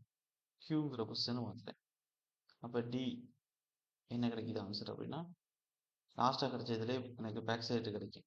லாஸ்ட்டாக கிடைச்ச போர் சைட்லேயே. அப்போ இங்கே பார்க்கும்போது 1.420. அடுத்து இங்கிட்டு இன்டர்மீடியட் சைடு 1.620. அதுக்கடுத்து 5 எனக்கு அதே கியூ இன்ஸ்ட்ருமெண்ட்டில் வைக்கும்போது இங்கே எவ்வளோ கிடைக்கும்னா போர் சைடில் 2.150 கிடைக்கும். இப்போ இதெல்லாம் எடுத்து ரீடிங். ஹைட் ஆஃப் இன்ஸ்ட்ருமெண்ட் கண்டுபிடிக்கிறதுக்கு என்ன செய்யணும் அப்படின்னா எனக்கு ஆர்எல் கொடுத்துருவாங்க. இப்போ இங்கே 100ங்கிற ஆர்எல் கொடுத்துருக்காங்க. 100 மீட்டர். ஹைட் ஆஃப் இன்ஸ்ட்ருமெண்ட் கண்டுபிடிக்க என்ன சார் செய்யணும்? 100ங்கிற ஆர்எல் எதோட பண்ணணும்? நம்மளுடைய பேக் சைடோட பேக் சைட். ப்ளஸ் பண்ண என்ன வரும்? 101.310. இது மாதிரி சிம்பிளா தான் கொஸ்டின் கேட்பாங்க. அப்ப இதுதான் நம்மளுடைய benchmark height of instrument. அடுத்து இப்ப ஏ அதாவது பிங்கிற இன்ஸ்ட்ருமெண்ட் வச்சு எடுத்துக்கூடிய ரீடிங் என்ன? அப்ப பேக் சைட்டு, ஒரு இன்டர்மீடியட் சைட்டு, ஒரு போர் சைட். போர் சைட் வந்து க்ளோஸ் ஆயிடுச்சுன்னு அர்த்தம். இப்போ இங்க தொடங்கி இங்க முடிஞ்சிருக்கு. அப்ப இதுவரை ஒரு இன்ஸ்ட்ருமெண்டோட ஹைட் இருக்கும். அடுத்த இன்ஸ்ட்ருமெண்ட் கியூக்கு மாத்தணும்னே எங்க எடுத்திருக்கோம்? இங்க பேக் சைடு வந்திருக்கு. அப்ப இங்கேருந்து அடுத்த இன்ஸ்ட்ருமெண்டோட ரீடிங்ஸ் வந்து ஆரம்பிச்சு முடியுது. அப்ப இங்க ஒரு பேக் சைடு வரும். அத இங்க பார்த்துக்கலாம். ஃபர்ஸ்ட் இங்க கண்டுபிடிப்போம். அப்ப எனக்கு ஹைட் கண்டுபிடிச்சேன். ஹைட் கண்டுபிடிச்சதுக்கு அப்புறம் என்னோட இன்டர்மீடியட் சைடு என்ன செய்யணும்? என்ன செய்யணும்? கழிக்கிறது தானே? மைனஸ் கழிச்சு பண்ணணும். எனக்கு 6 எழுதணும். அப்ப எவ்வளவு வரும் அப்படின்னா 99.210 வரும். அதுக்கடுத்து மறுபடியும் ஹைட்லேருந்து என்னுடைய ஃபோர் சைடு என்ன செய்யணும்னா கழிக்கணும். கழிச்சு என்னுடைய 6 எழுதணும். எந்த அளவுக்கு வரும் அப்படின்னா 99.065ன்னு வரும். அப்ப இதோட முடியுதா ஃபோர் சைடோட? அடுத்து மறுபடியும் என்ன செய்யுதுன்னா என்னுடைய பேக் சைடு கிடைச்சிருக்கு. அடுத்த இன்ஸ்ட்ருமெண்ட்டோட ஹைட் கண்டுபிடிக்கணும். அப்ப இந்த 99.065 லாஸ்டா கிடைச்ச 6ல என்னுடைய புதுசா கிடைச்ச பேக் சைடோட ரீடிங்கோட கூட்டணும். கூட்டி ஹைட் எழுதணும். இப்போ இன்ஸ்ட்ருமெண்டோட ஹைட் எவ்வளவு வரும் அப்படின்னா 100.485ன்னு வரும். இப்போ புதுசா கிடைச்சிருக்க ஹைட்டை நான் இந்த இன்டர்மீடியட் சைடோட கழிக்கணும். கழிச்சு 6ல எழுதணும். இப்போ 98.865ன்னு கிடைக்கும். அதுக்கு அடுத்தது இருக்க இந்த ஹைட்டை மறுபடியும் எனக்கு போர் சைடோட கழிச்சு என்னுடைய 6ல எழுதணும்னா 98.335 கிடைக்கும். சார் கிளியர் தானே? அப்ப இங்க எங்க இன்ஸ்ட்ருமெண்ட் மாத்திருக்கோம்? இந்த சிங்கிற இடத்துல பேக் சைடு கிடைச்ச இடத்துல மாத்திருக்கோம். அப்ப இதான் டர்னிங் பாயிண்ட் ஆர் சேஞ்சிங் பாயிண்ட்னு சொல்லுவோம். அந்த இடத்துல கிடைச்சிருக்க ஒரு ரீடிங் எத்தனைன்னு பாருங்க. கான்செப்ட் படி நான் இங்கே நினைச்சிருப்பேன். பேக் சைடுங்கிற ஒரு ரீடிங் கிடைச்சிருக்கும். லாஸ்ட் இருக்கிற இடத்துல போர் சைடுன்னு ஒன்று கிடைச்சிருக்கும். 2 ரீடிங் கிடைச்சிருக்கும். அப்ப இங்க 2 நம்பர் ஆஃப் ரீடிங்ஸ் கிடைச்சிருக்கும் சேஞ்சிங் பாயிண்ட்ல. சார் கிளியர் தானே? Yes sir. ஓகே. இப்போ நமக்கு ஹைட் ஆஃப் இன்ஸ்ட்ருமெண்ட் மெத்தட் பார்க்கறதுனால சம்மேஷன் ஆஃப் பேக் சைட் எவ்வளவு வரும் அப்படின்னா அதை பார்க்கணும். அதுக்கடுத்து சம்மேஷன் ஆஃப் போர் சைட் எங்கேயும் தான் இருக்கு. சம்மேஷன் ஆஃப் போர் சைட் அது எவ்வளவு வருதுன்னு பார்க்கலாம். அதுக்கடுத்து லாஸ்ட் ஆர்டர் என்ன அப்படின்னா 98.335. ஃபர்ஸ்ட் ஆர்டர் என்ன அப்படின்னா 100. மேல பாருங்க இது ரெண்டையும் கழிக்கணும். டிஃபரன்ஸ் கண்டுபிடிக்கணும். அப்ப summation of back side minus summation of fore side அந்த ஈக்குவேஷன். அப்ப சம்மேஷனா இங்க பேக் சைடு எவ்வளவு வரும் அப்படின்னா 2.730 வரும். இங்க எழுதுறேன் 2.730 வரும். சம்மேஷன் ஆஃப் போர் சைடு எவ்வளவு வரும் அப்படின்னா 4.395 வரும். இப்ப நமக்கு அரித்மெட்டிக் செக்குக்கான ஃபார்முலா என்ன ஹைட் ஆஃப் இன்ஸ்ட்ருமெண்ட்ல அப்படின்னா அரித்மெட்டிக் செக். இதுக்கானது என்ன அப்படின்னா summation of back side minus summation of fore side equal to last RL minus first RL. இதான் நமக்கான ரூல் ஃபார்முலா. அப்ப சம்மேஷன் ஆஃப் பேக் சைடு இப்பதான் பார்த்தேன் 2.730. Summation of fore side 4.395. Last RL 98.335. First RL 100. அப்ப 2.730 minus 4.330 கழிச்சோம்னா அப்ப minus 1.665 கிடைக்கும். Sequel to இங்க இதுல இருந்து இதை கழிச்சா மைனஸ் 1.665. அப்ப ரெண்டு பேலன்ஸா இருக்கணும். அப்பதான் நமக்கு வந்து கரெக்டா கட்டிங் பில்லிங் கரெக்டா பண்ணிருக்கோம். எரர் கரெக்ட் செக் பண்ணிக்கிறது கரெக்டா அப்படின்னு தோணும். தோணும்னு சொல்றதை விட அதான் கரெக்ட் எடுத்திருக்க ரீடிங். நீங்க எடுத்திருக்க ஆர்டர் கரெக்டா இருக்கு. அப்ப கட்டிங் பில்லிங் கரெக்டா இருக்குன்னு அர்த்தம். சார் கிளியர் தானே? ஓகே தானே சார்? ஓகே. Yes sir. இப்ப நான் இது முடிச்சிருக்கேன். ஹைட் ஆஃப் இன்ஸ்ட்ருமெண்ட் முடிச்சிருக்கேன். இதே மாதிரி ரைஸ் அண்ட் ஃபால் மெத்தட் சொல்லணும்னா அதை முடிச்சுட்டு நம்ம கான்டூரிங் போக வேண்டியதான். கொஞ்சம் வெயிட் பண்ணுங்க. ஒரு ஒரு 5 மினிட்ஸ் வெயிட் பண்ணுங்க அப்படியே.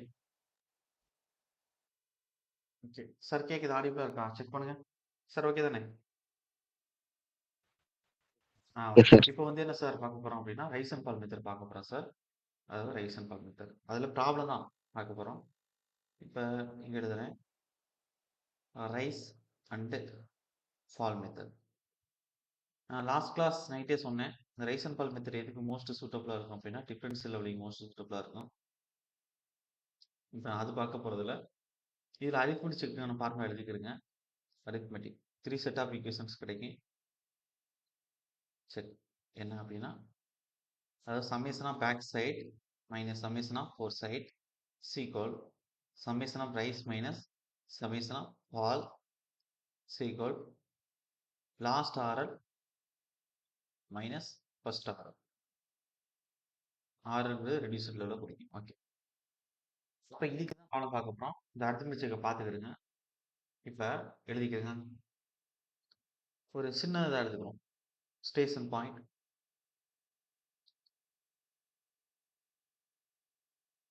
Back side intermediate side fore side rise கண்டுபிடிக்கணும், ஃபால் கண்டுபிடிக்கணும். ஏதாச்சும் ஒன்று வரும். ஆர்எல் அதுக்கடுத்து ரிமார்க்ஸ். ஓகே. இப்போ ஸ்டேஷன் பாயிண்ட் ஏ. இதுல நமக்கு பேக் சைடு ரீடிங் எந்த அளவு கிடைக்குது அப்படின்னா 1.310 கிடைக்குது. ஆர்எல் எவ்வளவு அப்படின்னா 100 ஆர்எல். ஓகே. அப்ப இது ரெண்டையும் கூட்டினா பெஞ்ச் மார்க் கிடைச்சது. ஆனா இப்ப கூட்ட போறதில்ல. பாருங்க. இப்ப இதான் பெஞ்ச் மார்க் ரீடிங். ஃபர்ஸ்ட் 1.310 எடுத்தது. அடுத்து பிங்கிற ஸ்டேஷன்ல நான் எடுக்கிறேன் ரீடிங். எனக்கு என்ன கிடைக்குன்னா இன்டர்மீடியட் சைடுல ரீடிங் கிடைக்குது. எதுல கிடைக்குன்னா 2.100 கிடைக்குது. அடுத்து சிங்கிற இடத்துல ரீடிங் எடுக்கிறேன், பார்க்குறேன். எனக்கு என்ன ரீடிங் கிடைக்குது அப்படின்னா என்னுடைய ஃபோர் சைட்ல ரீடிங் கிடைக்குது 2.245 கிடைக்கும். ஆனா அதுக்கப்புறம் ஃபோர் சைடு கிடைச்சதுனால இன்ஸ்ட்ருமெண்ட்டை டிங்கிற பொசிஷன் மாத்துறேன், புது பொசிஷன் மாத்துறேன். இப்போ நான் ரீடிங் எடுக்கணும், பழைய பாயிண்ட்ல தான் வச்சு ரீடிங் எடுக்கணும். இன்ஸ்ட்ருமெண்ட் வேணா நான் புது பொசிஷன் மாத்திருக்கலாம். அடுத்து டிங்கிற பாயிண்ட் பார்க்கறதுக்கு முன்னாடி நான் என்ன செய்யணும்னா லாஸ்டா ஃபோர் சைடு க்ளோஸ் பண்ண பாயிண்ட் ரெஃபரன்ஸ் எடுத்துக்கிட்டு அந்த டேர்னிங் பாயிண்ட்ல என்ன செய்யணும்னா நான் கண்டிப்பா வந்து பேக் சைட் எடுக்கணும். அப்படி எடுத்தா எனக்கு எவ்வளவு ரீடிங் கிடைக்குது அப்படின்னா 1.420.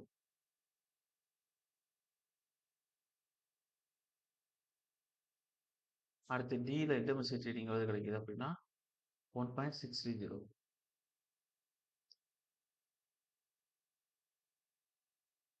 அதுக்கடுத்து ஈங்கிற பாயிண்ட்ல எனக்கு எவ்வளவு ரீடிங் கிடைக்குதுன்னா என்னுடைய ஃபோர் சைட்டு 2.150. அப்போ எனக்கு எல்லா ரீடிங் கிடைச்சிருச்சு. இது எல்லாத்தையும் அப்படியே நான் டேபிளேஷன் பண்ணிடுறேன்.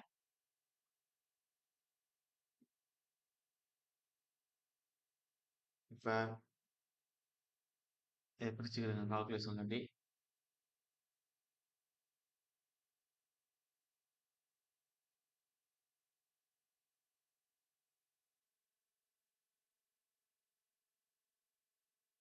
ப்ளஸ் இப்போ நம்ம ஒரு வேல்யூ கால்குலேஷன் பண்ண போகிறோம். அதில் ப்ளஸ் வர்றதெல்லாம் ரைஸில் எழுதணும், உங்களுக்கு மைனஸ் வர்றதுன்னா பால் எழுதணும். அந்த பேசிக்கான கான்செப்ட் பற்றி உங்களுக்கு தெரிஞ்சாவே இந்த ரைஸ் அண்ட் பால் மெத்தடு ஈஸியாக முடிச்சிடலாம். ஈஸியஸ்ட் வேலை இதை முடிக்கிறதுக்கு ஃபேமிலி குரூப் பிடிக்கணும். இப்போ ஒரு பேக் சைடு கிடைச்சிச்சுன்னா அப்போ ஒரு இன்ஸ்ட்ருமெண்ட் வச்சு ஃபர்ஸ்ட் பாயிண்ட் எடுக்கிறோம்னு அர்த்தம். ஃபோர் சைடு கிடைக்குது அப்படின்னா அந்த இன்ஸ்ட்ருமெண்ட்டோட லாஸ்ட் பாயிண்ட் கிடைக்குதுன்னு அர்த்தம். அதுக்கப்புறம் அந்த இன்ஸ்ட்ருமெண்ட் வந்து பொசிஷன் மாத்திடும்னு அர்த்தம். அப்ப இங்க பேக் சைடு கிடைச்சிருக்கு. அப்ப இதுல ஆரம்பிச்சு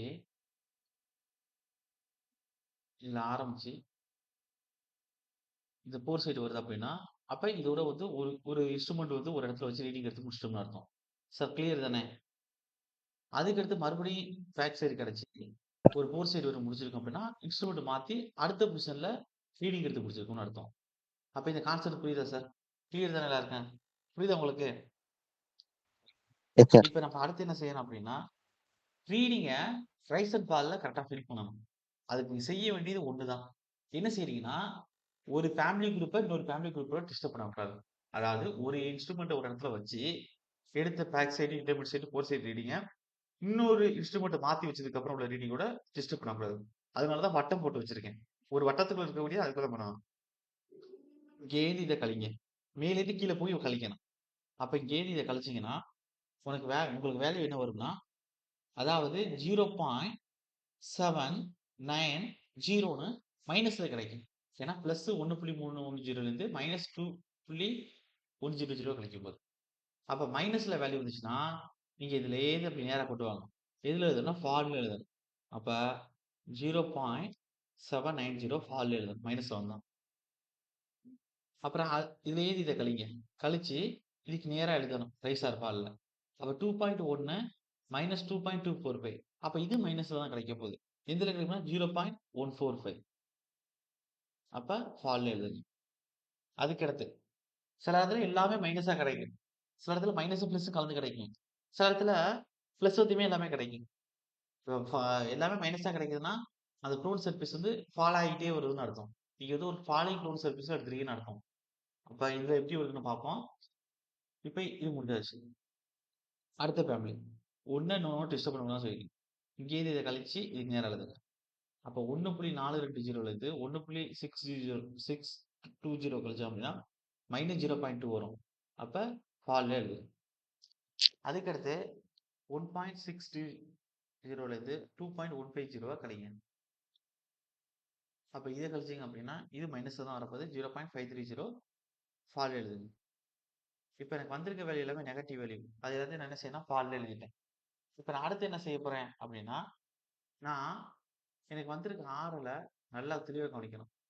இப்ப எனக்கு ஃபால்ல வெளிய இருக்கு. அப்ப 100 ஃபால்ல வெளினா மைனஸ்ன்னு இருக்குன்னு அர்த்தம். அப்ப என்ன செய்யணும் இங்க? கழிக்கணும். இது ரைட்ல இருந்துச்சுன்னா கூட்டுவேன். சார் என்ன சொல்றேன் புரியுதா கிளியரா? சார் எனக்கு RL 100ன்னு இருக்கு sir.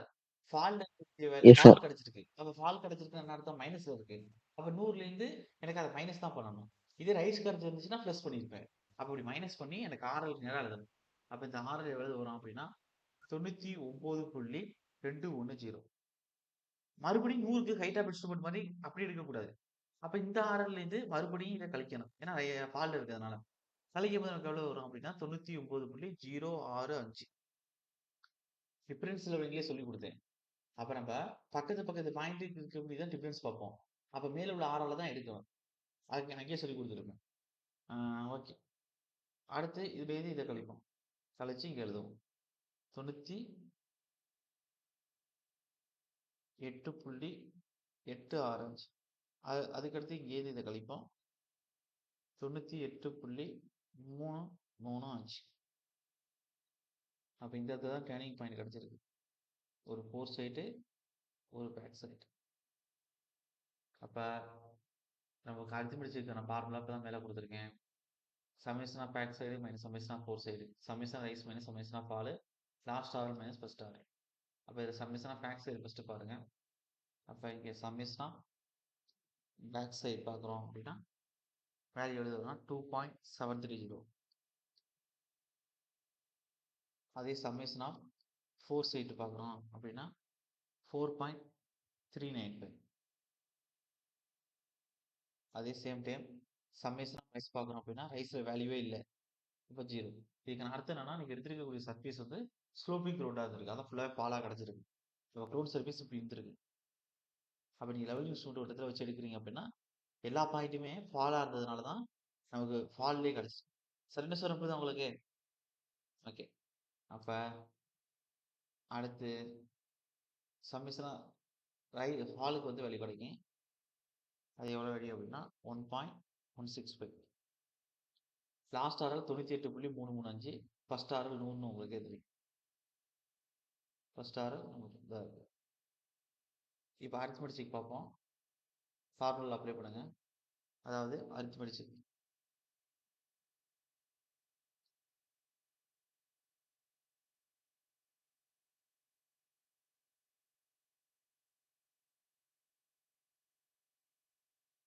summation of back side minus summation of foresight is equal to summation of rise minus summation of fall is equal to last RL minus first RL. Okay. இப்போ summation of facts கண்டுபிடிச்சிருக்கோம் 2.730 minus summation 4 side 4.395. Summation x0 summation பாருங்கிறது 1.165. Last order 98.335. First order 100. அப்போ இதுலேருந்து இதை கழிச்சோம்னா 1.165 கிடைக்கும். இங்கிட்டு 0லேருந்து கழிச்சோம்னா மைனஸில் கிடைக்கும். இது -1.165. 98.335 கழிச்சா இங்கே -1.165. அப்போ எல்லாமே கரெக்டாக இருக்கும்.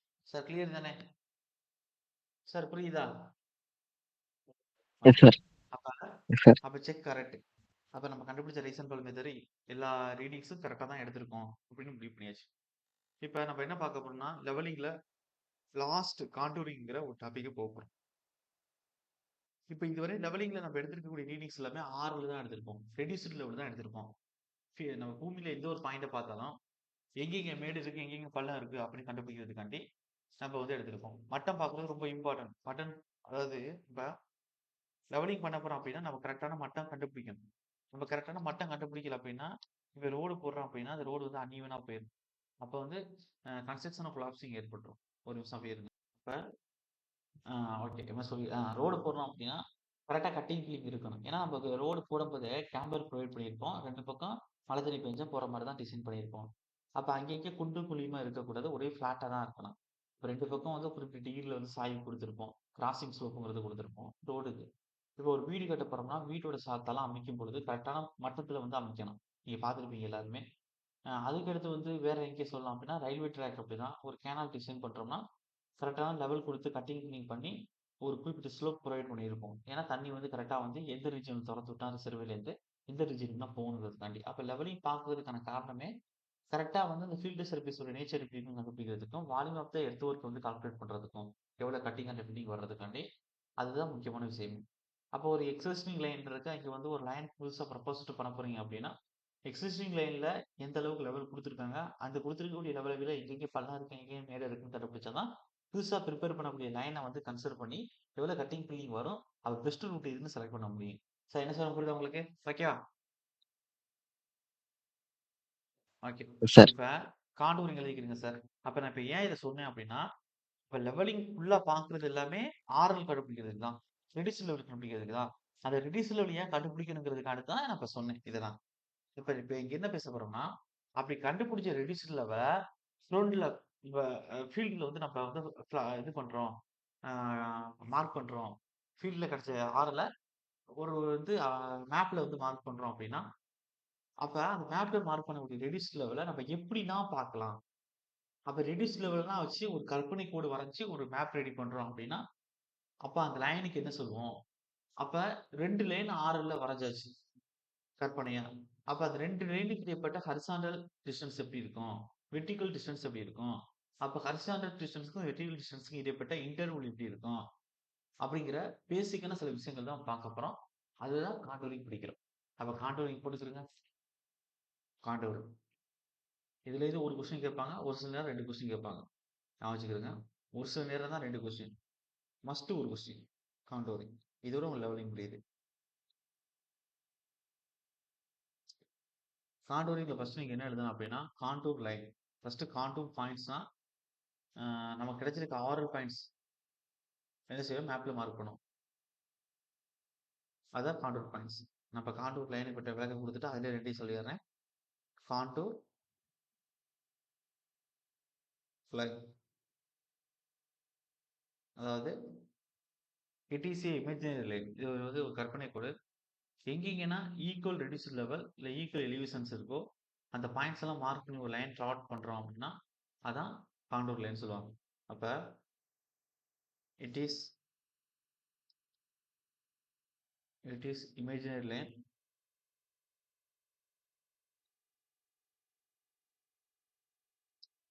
சார் கவனிக்கிறீங்களா? Yes sir. இது சர்வேர் எக்ஸாம் எழுதுறீங்களா சார்? அப்ளை பண்ணிருக்கீங்களா?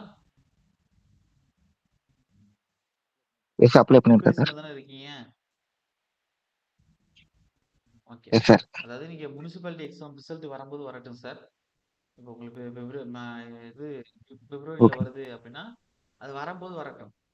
நீங்க ப்ரிப்பரேஷன விட்டுறாதீங்க. ஏன்னா ரிசல்ட்ங்கிறது அத வந்து நம்மளே நம்பிட்டு இருக்க முடியாது. அவங்க வந்து ஒரு 100% நியாயமா போடுவாங்கன்னு எதிர்பார்க்க முடியாது. ஒரு 80% நியாயமா போட்டாலுமே மெரிட்ல இருக்கவங்களுக்கு பிரச்சனை இல்ல. நம்ம கொஞ்சமா கொஸ்டின் போட்டிருக்கோம் அப்படின்னா, பார்டர்ல இருக்கக்கூடியவங்களுக்கு தான் பிரச்சனை வரும். இப்ப அதையும் முழுசா நம்ம நம்ப முடியாது. வந்தா நல்லதுதான். அதனால வந்து இங்க ப்ரிப்பரேஷன விட்டுறாதீங்க. ஓகேவா? ஓகே. நம்மள்ட்ட கடவுள் ஒரு எபிலிட்டிய குடுத்திருக்காரு. ஒரு ஸ்கில்ல குடுத்திருக்காருன்னா, அத கரெக்ட்டா புடிச்சு கொண்டு போயிரணும். ஓகேவா sir? Okay. Yes It sir. is imaginary line on the crown joining the equal elevations are equal reduced level. அப்ப காண்டூர் லைன்ங்கிறது என்னன்னா, நம்ம எடுத்திருக்க ஆரல் எல்லாத்தையும் க்ரௌன்ல வந்து மார்க் பண்றோம். அங்க எங்கேன்னா ஈக்குவலா ரெடியூஸ் லெவல்ஸ் இருக்கோ, அதெல்லாம் கனெக்ட் பண்ணி ஒரு இமேஜினரி லைன் வரையறோம். ட்ரா அவுட் பண்றோம். கற்பனை கோடு. அந்த கற்பனை கோடு தான் காண்டூர் லைன். இப்ப it is imaginary line on the crown joining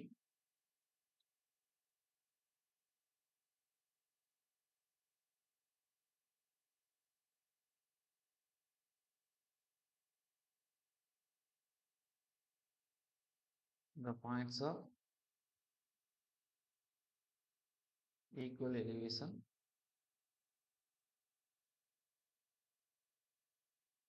or equal reduced level. or இப்ப எக்ஸாம்பிள் சொல்ல போனோம்னா, இப்ப காண்டூர் பாயிண்ட்ஸ் எடுக்க போறேன். 101.25ங்கிற ஒரு ஆரல் வேல்யூ கிடைச்சிருக்கு. 104.345ங்கிற ஒரு ஆரல் கிடைச்சிருக்கு. 100.075ங்கிற ஒரு ஆரல் கிடைச்சிருக்கு.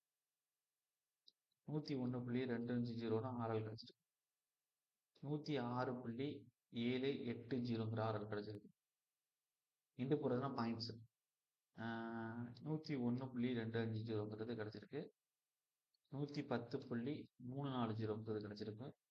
115.720ங்கிறது கிடைச்சிருக்கு. 116.070ங்கிறது கிடைச்சிருக்கு. அப்ப இங்க 101.250 கிடைச்சிருக்கு. சரி 122.450. இங்க 126.750. ஓகே. இப்ப எனக்கு 101.250 101.250 101.250 101.250. அப்ப இந்த ஈக்குவலா இருக்கக்கூடிய இந்த பாயிண்ட், இந்த பாயிண்ட், இந்த பாயிண்ட், இந்த பாயிண்ட், அதாவது ஏ பாயிண்ட், இந்த B point, C point, D point, இதுதான் என்னோட காண்டூர் பாயிண்ட்ஸ்னு சொல்றேன்.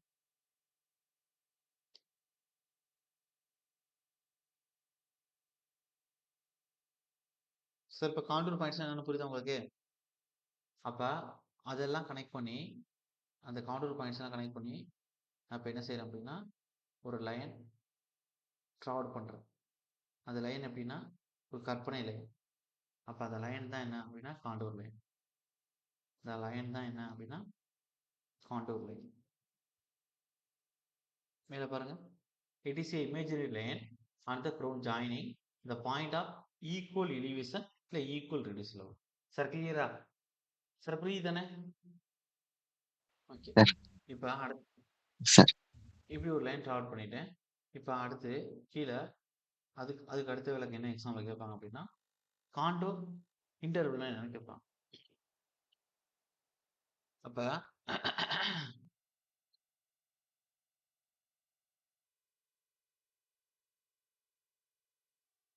காண்டூர் இன்டர்வல் பார்க்கறதுக்கு முன்னாடி நம்ம என்ன செய்யணும் அப்படின்னா, ஹரிசாண்டல் ஈக்குவல்னா என்னன்னு பார்க்கணும். ஓகே. அப்ப ஹரிசாண்டல் ஈக்குவல்னு பார்க்கறோம்னா வெயிட். அப்ப ஹரிசாண்டல் ஈக்குவல்னு பார்க்கறதுக்கு முன்னாடி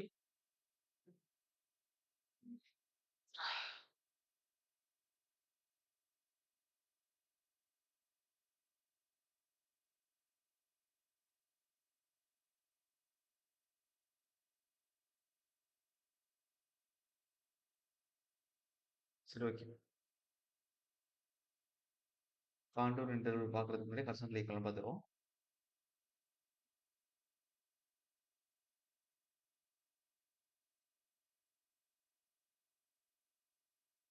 ஈக்குவலன் கன்ஸ்ட்ரக்டிவ்னு சொல்லுவாங்க. அப்படின்னா என்ன சார் அப்படின்னா, அதாவது horizontal distance between two consecutive contour lines. இப்ப மேல எடுத்த மாரி அந்த 101.250க்கு ஒரு கான்டூர் லைன் பிளாட் பண்ணிட்டு இதுல எந்த இடத்துல எடுத்தாலும் நமக்கு வேல்யூ வந்து 101.250 வரும். இதே மாரி இன்னொரு கான்டூர் லைன் நான் பிளாட் பண்றேன். எப்படி இருக்கு? 100.150ங்கிற கான்டூர். இப்ப எங்க எடுத்தாலும் 100.150 தான் இருக்க போகுது. அப்ப இந்த 2 கான்டூர் லைன் அப்ப இந்த கான்டூர் லைனோட இந்த பாயிண்ட், இந்த கான்டூர் லைன் இந்த பாயிண்ட் எடுக்கிறேன். இப்ப இந்த 2 கான்டூர் லைனுக்கு இடைப்பட்ட இந்த டிஸ்டன்ஸ் இதுதான் ஹரிசாண்டல் ஈக்குவல். சார் கிளியரா? சார் ஓகே தானே? Yes, sir. 2 கான்டூர் லைனுக்கு இடைப்பட்ட வெர்டிகல் டிஸ்டன்ஸ். அப்ப இந்த 2 கான்டூர் லைனை எடுங்க. அப்ப இந்த டிஸ்டன்ஸ் தான் வெர்டிகல் டிஸ்டன்ஸ். இந்த டிஸ்டன்ஸ் தான் வெர்டிகல் டிஸ்டன்ஸ். சார் ஓகேவா? அது இது வந்து என்ன சொல்லணும்னா கான்டூர் இன்டர்வல்னு சொல்லுவோம். Contour Yes. இன்டர்வல் சொல்லுவோம். அப்போ ஒரே படம், ஒரே படத்துல உங்களுக்கு ஹரிசாண்டல் ஈக்குவலுக்கான விளக்கமும் கொடுத்துட்டேன், கான்டூர் இன்டர்வலுக்கான விளக்கமும் கொடுத்துட்டேன். அப்ப 2 வெவ்வேறு ரெடியூஸ் லெவல் இருக்கக்கூடிய கான்டூர் லைன் ட்ரா அவுட் பண்றோம். அதுல இந்த கான்டூர் லைன்ல ஒரு புள்ளி இருக்கும், அந்த கான்டூர் லைன்ல ஒரு புள்ளி இருக்கும். அப்ப இந்த வேறுபட்ட 2 கான்டூர் லைனுக்கு இடைப்பட்ட அந்த ஹரிசாண்டல் டிஸ்டன்ஸ் ஹரிசாண்டல் ஈக்குவல் எனவும் அவற்றிற்கு இடைப்பட்ட செங்குத்து தூரம் வெர்டிகல் டிஸ்டன்ஸை கான்டூர் இன்டர்வல் எனவும் குறிப்பிடுறோம். சார் புரியுதா உங்களுக்கு? ஓகே. அப்ப Yes, sir. Horizontal distance between two consecutive contour lines என்ன சொல்லுவாங்க? Horizontal distance between two consecutive contour lines horizontal equivalent. Okay தானே? ஓகே. அப்ப Yes, sir. எழுதிடுங்க. ஹரிசாண்டல்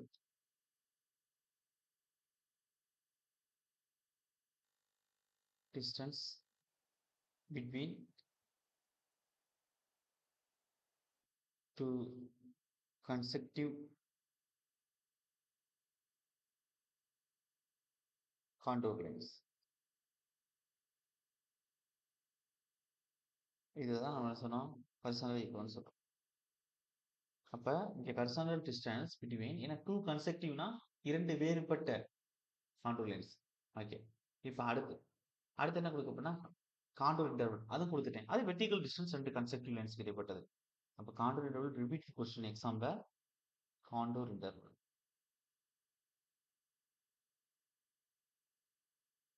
ஓகே எழுதிக்கிறேங்க. இங்க வந்து என்ன வரும் அப்படின்னா vertical distance between any two consecutive contour line. அப்ப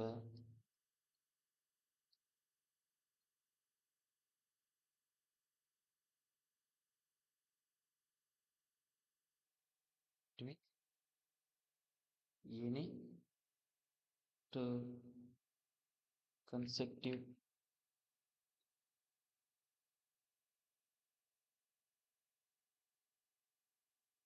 contour lines.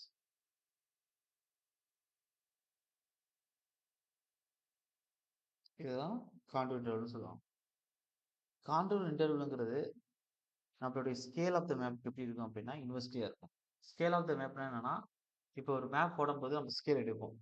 அதாவது ஃபீல்டில் எந்த அளவுக்கு டேட்டா எடுத்திருக்கோம் அந்த டேட்டாவை நம்ம இங்கே ப்ரொஜெக்ட் பண்ணும்போது இப்போ 1 கிலோமீட்டர் டிஸ்டன்ஸ் எடுத்திருக்கோம் ஃபீல்டு அப்படின்னா அந்த 1 கிலோமீட்டர் டிஸ்டன்ஸை நம்ம வந்து ஆஃபீஸ் ஒர்க்கில் மேப்பில் ட்ராவல் பண்ணும்பொழுது பாயிண்ட் லொக்கேட் பண்ணும்போது அவ்வளோ டிஸ்டன்ஸுக்கு தான் நம்ம மேப் இருக்காது. அப்புறம் ஸ்கேல் வந்து சுருக்கி எடுத்துக்கிறோம். 1 சென்டிமீட்டர் ஈக்குவல் டு 1000 மீட்டர் அப்படின்னு எடுத்துக்கிறோம். அப்போ ஃபீல்டில் வரக்கூடிய 1000 மீட்டரை மேப்பில் 1 சென்டிமீட்டர் வந்து ட்ராவல் பண்ணுறோம்னு அர்த்தம். அப்போ அதே மாதிரி என்ன செய்வோம்னா நம்ம வெர்டிகல் டிஸ்டன்ஸுக்கு ஹரிசாண்டல் டிஸ்டன்ஸுக்கு எடுத்துக்கிறோம். அப்போ நம்ம கான்டூர் இன்டர்வல் எடுக்கக்கூடிய டிஸ்டன்ஸு எப்பயுமே மேப்போட ஸ்கேலுக்கு இன்வெர்ஸ்லியாக இருக்கும் அப்படின்னு சொல்கிறாங்க. அப்போ நீங்கள் ஃபீல்டில் எடுக்கக்கூடிய டிஸ்டன்ஸ் அதிகமாக இருக்குது அப்படின்னா மேப்பில் எடுக்கக்கூடிய கான்டூர் இன்டர்வல் டிஸ்டன்ஸ் வந்து இன்வெர்ஸ்லாக இருக்கும். அது மீன்ஸ் எப்படி இருக்குன்னா கம்மியாகிற மாதிரி இருக்கும். அதுதான் இருக்கக்கூடிய விஷயம். சார் புரியுதா? எக்ஸாம்ல கேட்டாச்சு இந்த Yes, sir. அப்ப கான்டூர் இன்டர்வல் வந்து எப்படி இருக்கும் அப்படின்னா ஸ்கேல் ஆஃப் த மேப்க்கு இன்வெர்ஸ்லியா இருக்கும். எக்ஸாம்ல கேட்டாச்சு. அப்ப contour interval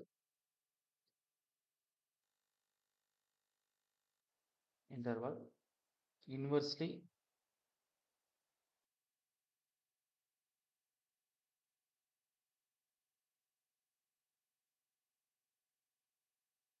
proportional to scale of the map.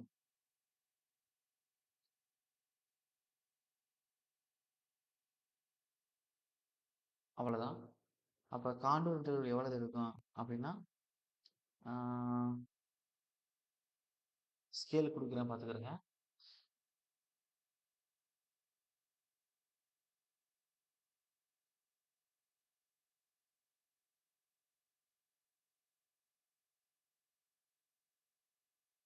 Purpose,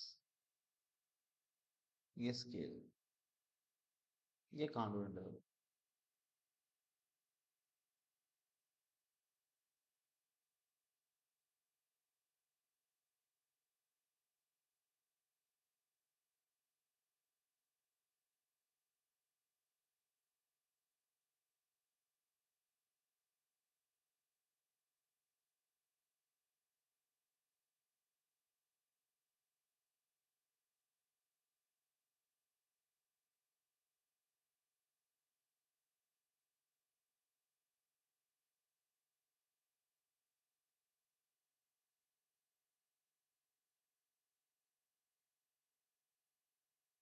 மூணு கொடுக்குறேன். Serial number 1. ஃபர்ஸ்ட் என்ன அப்படின்னா பர்பஸ் வந்து பில்டிங் சைட்.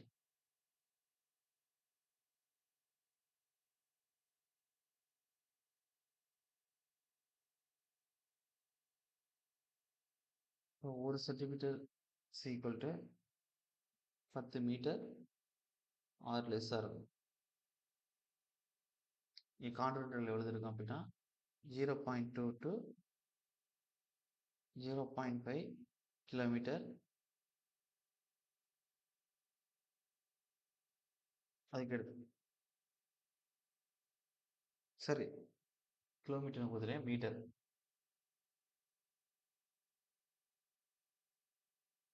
ஓகே, அதே வந்து ஒரு டவுன் பிளானிங் எடுத்துக்கிட்டோம் அப்படின்னா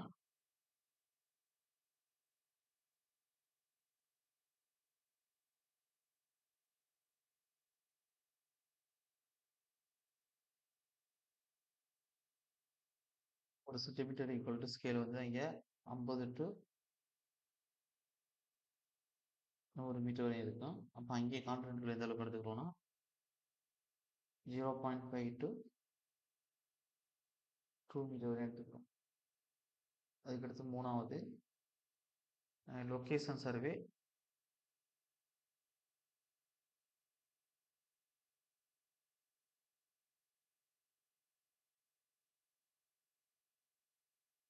ஒரு சென்டிமீட்டர் ஈக்குவல் டு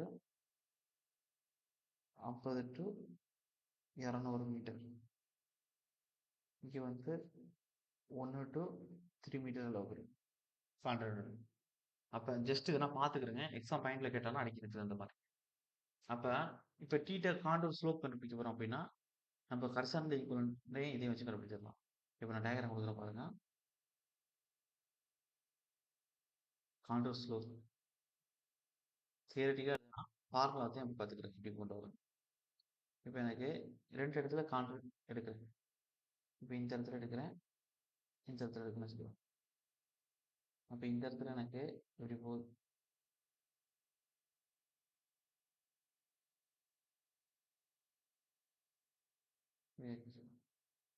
இந்த இடத்துல ஒரு காண்டூர் போகுது.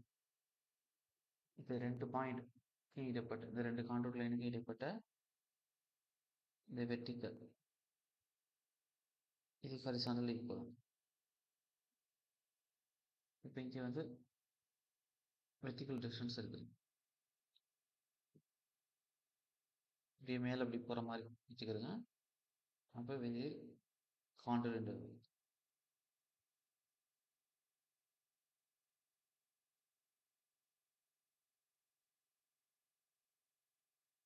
டயக்ராமோட உங்களுக்கு வெர்டிக்கல் டிஸ்டன்ஸ் எடுக்கிறதுக்கு அந்த மாதிரி கொடுக்குறேன் பாருங்க. காண்டூர் அப்படியே உரைச்சு கொடுக்கணும்.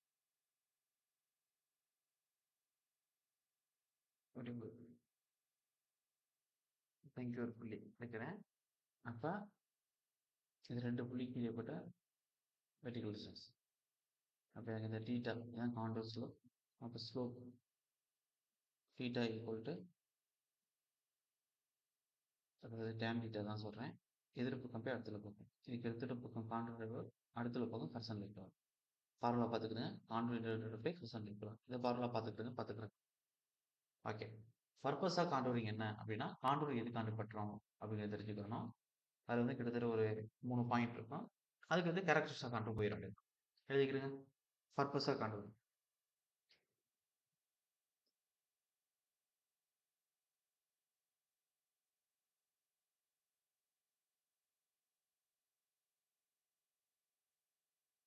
fine.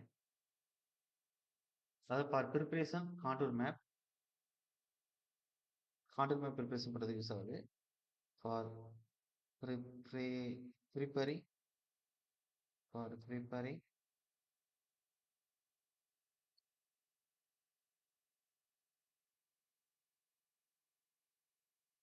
contour maps in order to select the most economical suitable site. அப்போ கான்டூர் மேப் யூஸ் பண்ணி நீங்கள் என்ன செய்யறோம்னா எந்த சைட் வந்து நமக்கு கரெக்டாக இருக்கும் ரோடு போட்டு போகிறதுக்கு, இல்லை வந்து எந்த சைட் வந்து நமக்கு வந்து ஈஸியாக வந்து ஒர்க்கு முடிச்சிடலாம் எக்ஸ்கியூஷன் ஒர்க்கு அப்படிங்கிறது பார்க்கலாம். எங்கேயும் கட்டிங் பில்லி கம்மியாக இருக்கும் அந்த இடத்துல அந்த சைட்டை செலக்ட் பண்ணோம்னா அந்த இடத்துல நமக்கு வந்து அதிக செலவாகாது. மோஸ்ட் எக்கனாமிக்கல் இல்லை சூட்டபிள் சைட்டை செலக்ட் பண்ணிடலாம் நமக்கு தெரிந்த மாதிரி. Economical R suitable side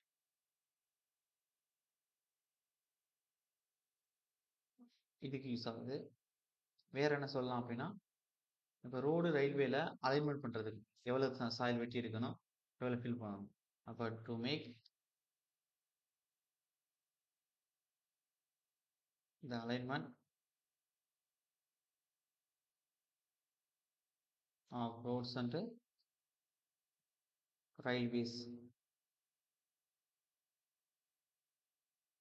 railways so that the quantity of earth so that the quantity of earth work both in என்ன பண்ணுவோம்னா கட்டிங் அண்ட் ஃபில்லிங். இங்கே சாயில் வெட்டி எடுக்கணும், இங்கே சாயில் வந்து ஃபில் பண்ணணும். அதை கண்டுபிடிக்கிறது யூஸ் ஆகுது. எவ்வளோ குவான்டிட்டி எடுக்கலாம் அப்படிங்கிறத உறுதிப்படுத்துறது ரோடுகளையும் ரயில்வேலையும். Cutting and filling.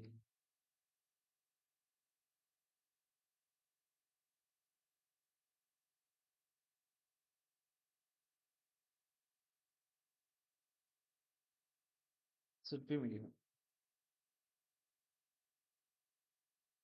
ஓகே, அதுக்கு அடுத்தது ஏற்கனவே இருக்கக்கூடிய ரோட் சர்ஃபேஸ் எப்படி இருக்கு, ரொம்ப கரடு முரடாக இருக்கா, இல்லை இது மவுண்டெயின்ஸ் தான் இங்கே இருக்கா, இல்லை ரொம்ப ஃப்ளாட்டாக இருக்கா சமதளமா அப்படின்னு அந்த சர்ஃபேஸ் ஆஃப் தி எர்த்தை பற்றி கண்டுபிடிக்கிறதுக்கு கான்டூர் மேப் வந்து ரொம்ப யூஸ்ஃபுல்லாக இருக்குது.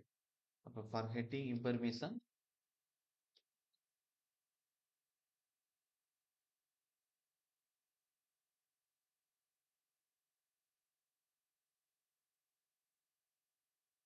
about the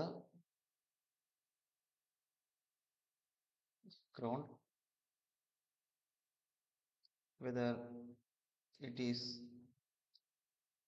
flat இல்லை undulating கரடுமுரடாக undulating ஆர் மவுண்டெயின் மலை பிரதேசமாக இருக்கா. இப்போ மவுண்டனியஸ்ன்னு போட்டுக்கோங்க. இப்போ நான் ஃபீல்டுக்கே போகலை, நம்மகிட்ட கான்டூர் மேப் ப்ரிப்பேர் பண்ணக்கூடிய அந்த மேப் இருக்கு அப்படின்னா அந்த மேப்பில் உள்ள ஆறில் வச்சு எங்கே சர்ஃபேஸ்லாம் ஃப்ளாட்டாக இருக்கு, எங்கெங்கெல்லாம் அண்டுலேட்டிங்காக இருக்கு, இல்லை எங்கெங்கே மலைகள்லாம் குறுக்கிடுது அப்படின்னு ஈஸியாக கண்டுபிடிச்சிடலாம். இப்போ அடுத்து என்ன செய்ய போறோம்னா மோஸ்ட் அதிகமாக ரிப்பீட்டட் கொஸ்டின் மொத்தமே எல்லா பாயிண்ட்டும் உட்காந்துருக்கும். இதில் எழுதுகிற 8 பாயிண்ட் எழுதுறோம் அப்படின்னா அந்த 8 பாயிண்ட்டுமே ரிப்பீட்டட் கொஸ்டின் தான் எக்ஸாம் பண்ண தேவையில்லை. அதாவது கான்டூரோட கேரக்டரிஸ்டிக்ஸ். அப்போ குணநலங்களா கான்டூர்ஸ். அப்போ கான்டூரோட கேரக்டரிஸ்டிக்ஸ்ல 8 பாயிண்ட் கொடுக்குறேன் அப்படின்னா 8 பாயிண்ட்டும் very very very very important. அப்போ எழுதிக்கிறேங்க கேரக்டரிஸ்டிக் ஆஃப் கான்டூர். இந்த ஒரு உங்களுக்கு இந்த செஷன் முடிஞ்சிடும், கரெக்டாக டைமும் இருக்கும் நம்ம முடிக்கிறது. ஓகே, மொத்தம் 8 பாயிண்ட் எழுதுவேன், எல்லாமே ரிப்பீட்டட் கொஸ்டின்ஸ் தான். ஓகே, எழுதிக்கிறேன். அதாவது characteristics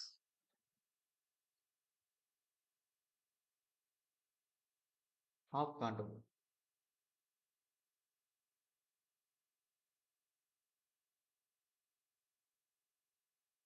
first one, all points in contour line have the same elevation.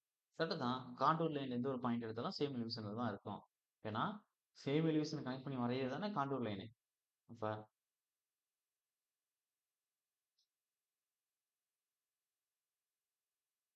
all points in a contour line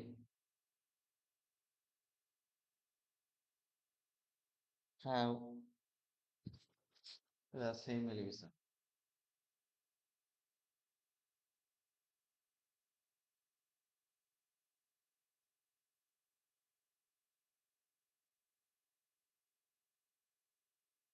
இப்போ ஒரு காண்டூர் லைன் இருக்குது அப்படின்னா அந்த காண்டூர் லைனை நீங்கள் எந்த பாயிண்ட் எடுத்தாலும் அந்த காண்டூர் பாயிண்ட்ஸ் வந்து சேம் எலிவேஷனாக தான் கொடுக்கும். இப்போ இங்கே 101.250னா இந்த புள்ளி எடுத்தாலும் 101.250 தான். இந்த புள்ளி எடுத்தாலும் ஒரு லைனில் எந்த புள்ளி எடுத்தாலும் 250 தான். இங்கே 101.250 தான். அப்போ இந்த புள்ளி எல்லாமே உங்களுக்கு சேம் எலிவேஷன் தான் கொடுக்கும். அதான் ஃபர்ஸ்ட் பாயிண்ட். ரெண்டாவது பாயிண்ட் எழுதிக்கிறேங்க. ரெண்டாவது பாயிண்ட் என்ன அப்படின்னா ஒரு ஃப்ளாட் கிரவுண்டாக இருக்குது, ஒரு சமதளமான சர்ஃபேஸாக இருக்கும். அங்கே காண்டூர் ஒரு புள்ளிக்கு ஒரு புள்ளிங்க அப்படின்னா ரொம்ப ஒயிட்லி செப்பரேட்டாக இருக்கும். அதே வந்து ஸ்டீப் கிரவுண்டாக இருக்குது, செங்குத்தா மேலே போகுது இல்லை கீழே இறங்குது. அப்போ அந்த இடத்துல காண்டூர் எப்படி இருக்குன்னா ஒன்றுக்கு ஒன்று டுகெதர் க்ளோஸராக இருக்கும். நான் வந்து கொடுக்குறேன், உங்களுக்கு டயக்ராம் கொடுக்குறேன், இல்லை உங்களுக்கு புரியும். அப்போ எழுதிக்கிறேங்க. ஒரு flat ground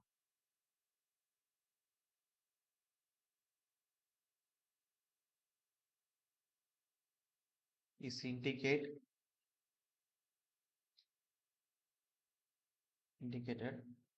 where the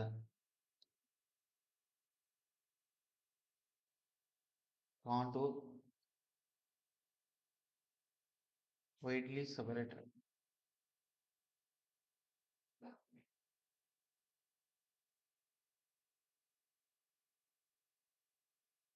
Contour widelyனா ஸ்பேஸாக இருக்கும், நல்லா ஒன்றுக்கு ஒன்று widely separated.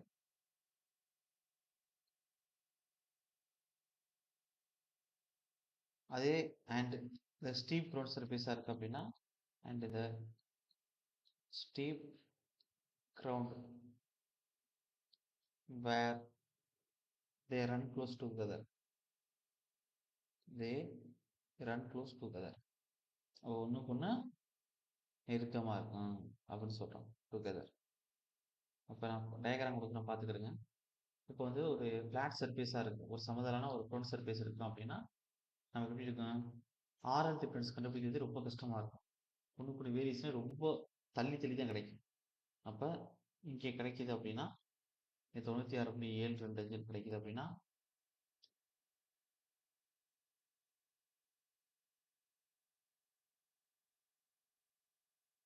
ரொம்ப தூரம் சரி தான் நமக்கு என்ன கிடைக்கும்னா அடுத்த டிஃப்ரென்ஸ். இப்போ 96.705 கிடைக்கும். அப்போ இது ரெண்டுக்கும் நீங்கள் ஸ்பேஸ் ரொம்ப வெயிட்லியாக இருக்கும். அப்போ ரெண்டுக்கும் டிஃப்ரென்ஸ் பார்க்குறீங்க அப்படின்னா ரொம்ப ஸ்பேஸுங்கிறது நல்லா வெயிட்லி செப்பரேட்டாக.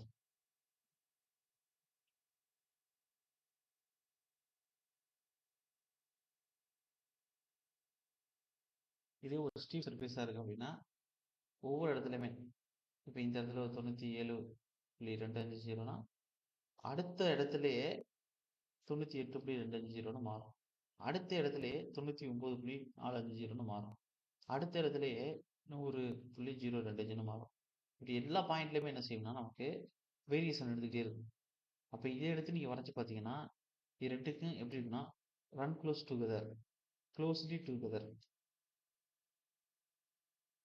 ஒன்றுக்கு ஒன்று நெருக்கமாக இருக்கும் அப்படின்னு சொல்கிறாங்க. சார் சார் புரியுதா உங்களுக்கு? ஓகே தானே? அதே யூனிஃபார்ம் ஸ்லோப்பாக இருந்துச்சுன்னா கீழே கிடைக்கக்கூடிய கான்ட்ரோல் டிஸ்டன்ஸும் யூனிஃபார்மாக இருக்கும். நான் வச்சுக்கிறேங்க. அடுத்த பாயிண்டாகவே அதை கொடுக்குறேன். அப்போ அடுத்து எழுதிக்கிறேங்க. மூணாவது பாயிண்ட்டு, அதாவது a uniform slope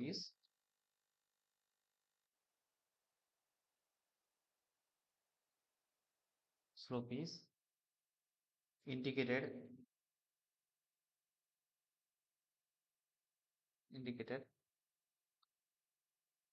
when the contour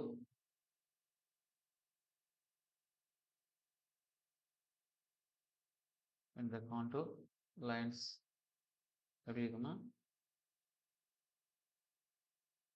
are uniformly spaced.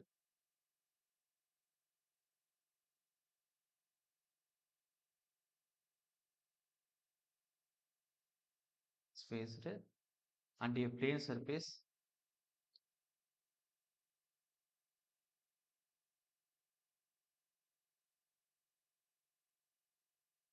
எப்படின்னா when they are straight and parallel and equally spaced. எப்படி சொல்லணும்னா parallel equally spaced கொடுக்கலாம். a plane surface when they are equally spaced.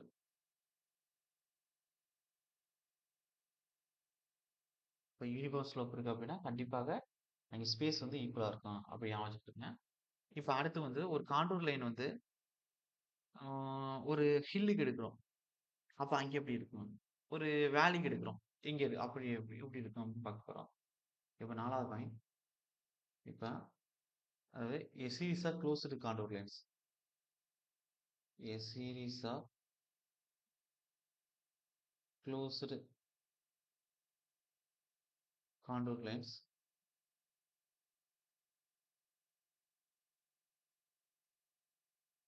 on the map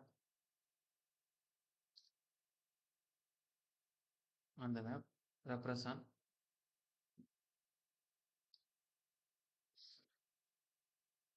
a hill. அப்போ இதுக்கு எப்படி இருக்குன்னா represent hill. அப்போ உங்களுக்கு மலைங்கிறது இப்படி தான் இருக்கும். இப்படி தான் மலைங்கிறது இருக்கும். இப்போ இந்த மலைக்கு இங்கே ஒரு காண்டூர் லைன் வரைய போறீங்க.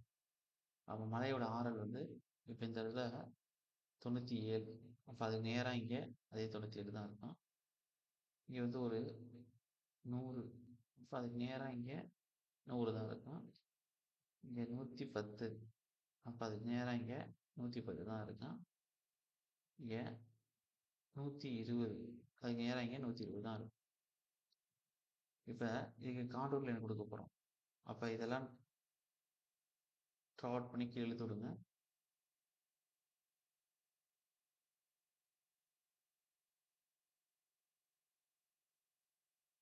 இப்போ இது காண்டூர் லைன் வரைய போகிறோம். அப்போ மினிமம் வேல்யூ எங்கே சார் கிடைக்குது இந்த மலைக்கு? இன்சைட்லையா அவுட்டர் இல்லையா? கீழே பாருங்க டயக்ராம் வரைய போகிறோம்னா அவுட்டர்ல சார். மேக்ஸிமம் வேல்யூ பாருங்க இங்கே கிடைக்காது. ஓகே, அப்போ இது காண்டூர் லைன் வரைய போகிறோம் அப்படின்னா மேக்ஸிமம் இன்சைட் சார். சரி, நான் மற்றதுனா கொடுக்குறேன். நம்ம எக்ஸாம் பாயிண்ட்டில் நமக்கு இது தேவையாக கொடுக்குறேன். அப்போ இதுதான் சேம் ஆர்டர் இருக்குது. அப்போ இதெல்லாம் சேர்த்து கனெக்ட் பண்ணி ஒரு லைன் வரும். அப்போ இது சேம் ஆர்டர் 37, இது 97. அப்போ இதெல்லாம் கனெக்ட் பண்ணி உங்களுக்கு ஒரு லைன் வந்து பிளாட் பண்ணுறேன். அப்போ இது அப்போ இது மூலம் நமக்கு என்ன தெரியுதுன்னா இந்த ஹில் இந்த மலைப்பகுதிக்கு வந்து ஹையர் வேல்யூ, அதாவது மேக்ஸிமம் வேல்யூ எங்கே கிடைக்குது அப்படின்னா அதாவது உங்களுக்கு இன்சைட். அதே மினிமம் வேல்யூ எங்கே கிடைக்குது அப்படின்னா அவுட் சைடு.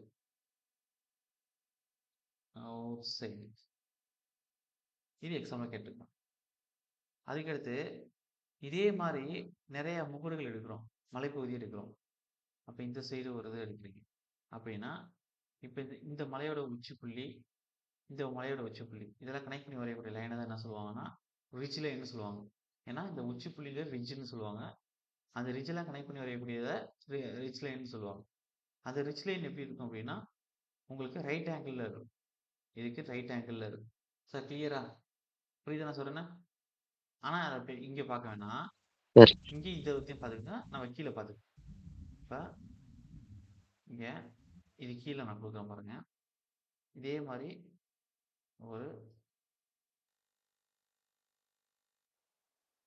4-5 முகடுகள் எடுத்துக்கிறோம். ஒரு 3 முகடுகள் எடுத்துருக்கோம் மலையில. அதில் உச்சி புள்ளி இருக்கும்ல, சிகரம்னு சொல்லுவோம்ல, ரிட்ஜ். அந்த ரிட்ஜெல்லாம் கனெக்ட் பண்ணி நம்ம வந்து ஒரு லைன் வரைகிறோம். அப்படி லைன் வரைஞ்சோம் அப்படின்னா இந்த லைனை தான் ரிட்ஜ் லைன்னு சொல்லுவாங்க. அப்போ இது எவ்வளோ டிகிரியில் இருக்குன்னா 90 டிகிரியில் இருக்கும். அப்போ அடுத்து என்ன அப்படின்னா அதாவது 5 4 தானே லாஸ்ட்டாக பார்த்தோம். இப்போ 5 என்ன அப்படின்னா அதாவது the contour lines across ridge, the contour line across the ridge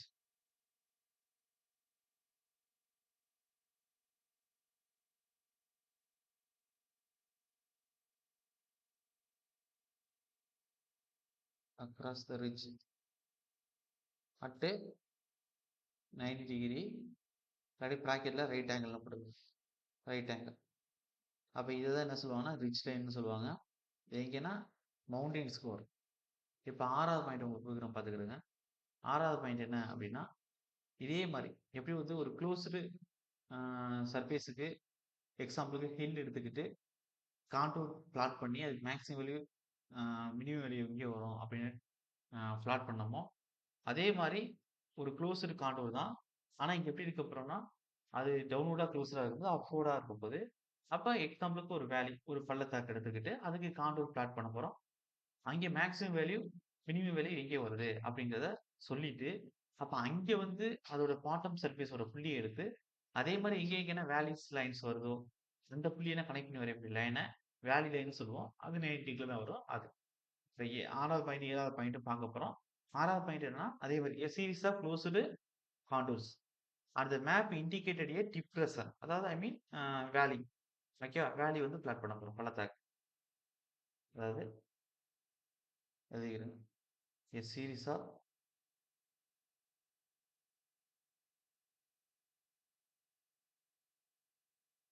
closed contours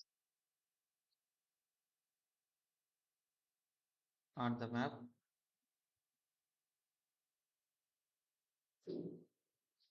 indicate a depression.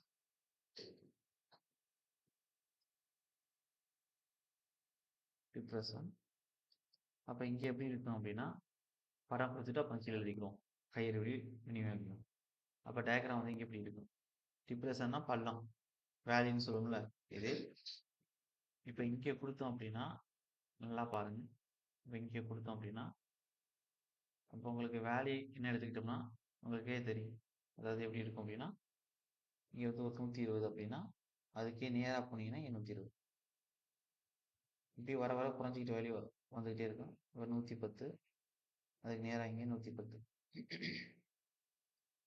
இங்க 90 இங்க 90 இங்க 80 அதுக்கு நேரம் இங்க 80. இப்ப நல்லா நீங்களே நோட் பண்ணுங்க. அதாவது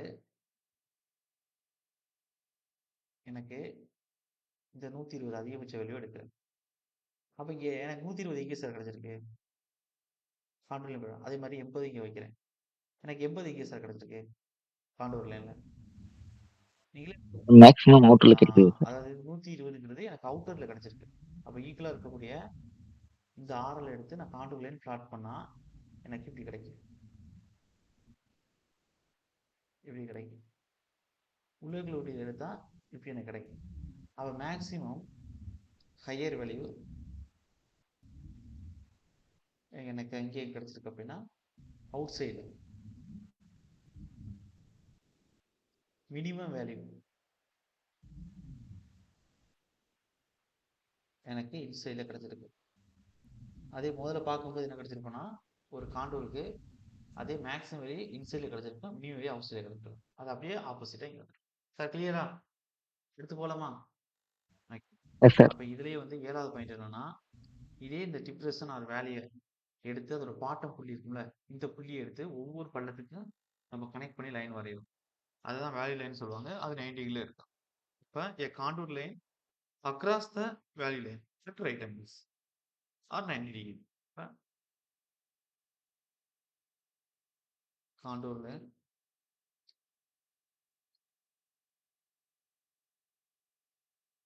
across the value lines at right angle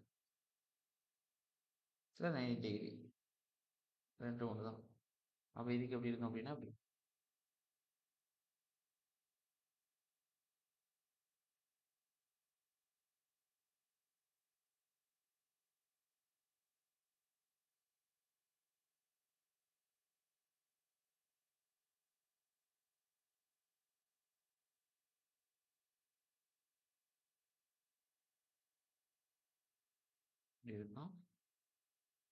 இதான் வேல்யூ லைன் சொல்லுவாங்க. 90 டிகிரில இருக்கும். ஓகே. இப்போ அடுத்து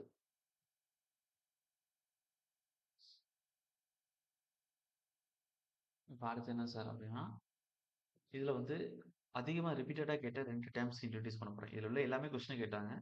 அதே ரிப்பீட்டடா கேட்டுட்டே இருப்பாங்கல்ல அது. அதாவது ஓவர்ஹேங் கிளிப், வெர்டிகல் கிளிப். இப்ப ஓவர்ஹேங் கிளிப்னா என்னன்னா, இப்ப கான்செப்ட் சொல்லிட்டு அதுக்கப்புறம் நான் திருப்பி குடுக்குறேன். இப்ப 97.250னா ஒரு கான்டூர்ல இப்படி போகுது. அப்ப எந்த இடத்துல வெட்டினாலும் 97.250 தான். அதுக்கடுத்து 96.250ன்னு ஒரு கான்டூர் லைன் வருது. எங்க வெட்டினாலும் 96.25 தான். இது எப்பயுமே ஒரு கான்டூர் லைனை கிராஸ் பண்ணி போகாது. சரியா சார் புரியுதா உங்களுக்கு? ஆனா, இப்படி எஸ் சார். கிராஸ் பண்ணி போகவே போகாது. ஆனா ஒரு கேஸுக்கு இது கேஸ் நடக்காது. ஆனா இது பாசிபிலிட்டி ஒரு பெர்சன்டேஜ் இருக்கு. அது எதுக்குன்னா ஒரு கேஸுக்கு. அது என்ன கேஸ் அப்படின்னா ஓவர்ஹேங் கிளிப். சார் புரியுதா? ஓகே. நான் இப்ப எழுதுவேன். அதே மாரி இந்த 97.250 மீட்டர் இந்த ஆரலும் இங்கேருந்து வரக்கூடிய 95.720 அப்படிங்கிற ஆரலுடைய கான்டூர் லைனா எப்பயும் ஒண்ணுக்கு ஒண்ணு அப்படியே ஒரே லைனா மீட் ஆகாது ஒரு புள்ளியில. ஏன்னா இது வேற ஆரல், இது வேற ஆரல். இது நடைமுறையில சாத்தியமே இல்ல. இதுவும் 1% பாசிபிள் இருக்கு. எதுக்குன்னா ஒரு கேஸ். அதான் வெர்டிகல் கிளிப். சார் கிளியரா? சார் ஓகே தானே? அப்ப yes sir. 2 contour line yes cross sir. பண்ணி போகாது. வெவ்வேறு ஆரல் இருக்கக்கூடியது. அதே மாரி வெவ்வேறு ஆரல் இருக்கக்கூடிய 2 கான்டூர் லைன் ஒண்ணுக்கு ஒண்ணு மெர்ஜ் ஆகாது. அப்ப இது 2ம் நடக்கக்கூடியது ரியல் லைஃப்ல 1% பாசிபிலிட்டி இருக்கு. ஒண்ணு ஓவர்ஹேங் கிளிப், இன்னொன்னு வெர்டிகல் கிளிப். அதான் பார்க்க போறோம். இப்ப எத்தனாவது பாயிண்ட் பார்க்க போறோம் அப்படின்னா 8வது பாயிண்ட் பார்க்க போறோம்.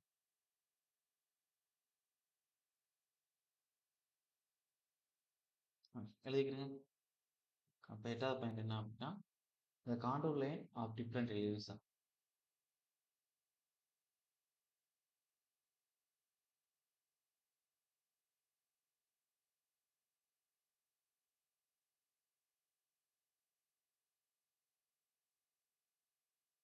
Different elevation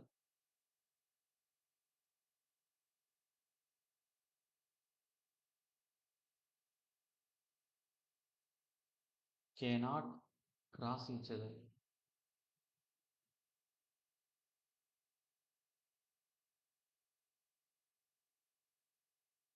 Each other. But ஒண்ணுக்குள்ள கிராஸ் ஆகாது எப்பவுமே டிஃப்ரெண்ட் எலிவேஷன் உள்ளது. ஆனால் இது ஒரு இதுக்கு பாசிபிள் சொல்றாங்க. Can has each only in case of overhang clip.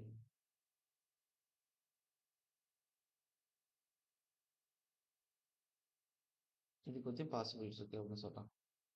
அப்ப இது டயக்ராம் எப்படி சார் வரும் அப்படின்னா ஒரு கடற்கரை ஓரமா இருக்கக்கூடிய ஒரு மலை. அதுல தண்ணி பட்டு பட்டு ஒரு குகை மாதிரி அரிமானம் ஏற்பட்டுருச்சு. அப்ப அந்த இடத்துல பாசிபிலிட்டி இருக்கும் அப்படின்னு சொல்லுவாங்க. நம்ம இது படம்னா வேணாம். எக்ஸாம்பிள் படம் கேட்கக்கூடாது. கேவ்ஸ்ன்னு எழுதிக்கிறது. கடற்கரை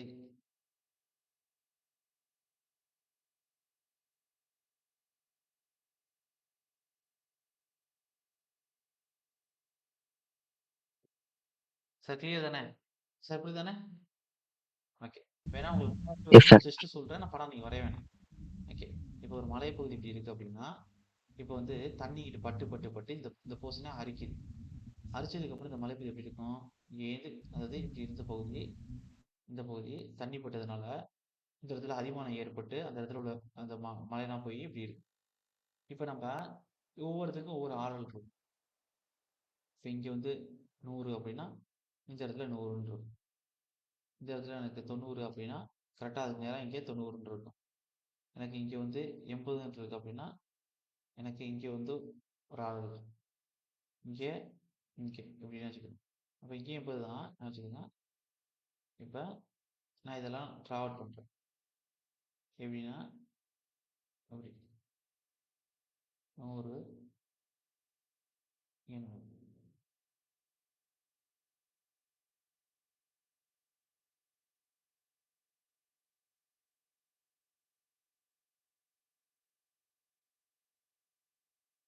இது 80 இங்க 80. இப்ப இந்த இடத்துல என்ன செய்யணும்? 1க்கு 1 கிராஸ் ஆகும். எப்பயுமே ஒரு கான்டூர் லைன் வரைஞ்சோம்னா, நம்ம எப்படி வரைவோம் அப்படின்னா, ஒரு கான்டூர் லைன்னா இங்க ஒரு ஆர்எல்ல வரும். அதே ஆர்எல் தான் இங்க. இப்படி வரைவோம். அடுத்த இதுக்கு வந்து கரெக்ட்டா உள்ளுக்குள்ள இப்படி வரும். எப்பயுமே இது கிராஸ் ஆகும். ஆனா இங்க பார்த்தீங்கன்னா, 1க்கு 1 கிராஸ் ஆகுற மாரி இருக்கும். ஒரு புள்ளியில எல்லாமே கிராஸ் ஆகுற மாரி இருக்கும். சார் என்ன சார் புரியுதா உங்களுக்கு? ஓகேவா? Cross Yes. Each other.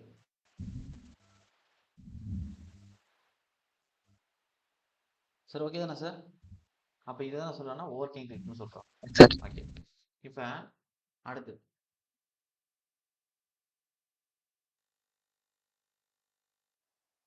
அடுத்து என்ன அப்படின்னா, உங்களுக்கு வெர்டிகல் கிளிக் எழுதிக்கிறேன். கிட்டத்தட்ட நெருங்கிட்டு இருக்கோம். லாஸ்ட் ஒரு 10% தான் இப்ப 10ல ஒரு 5% தான் இருக்கு.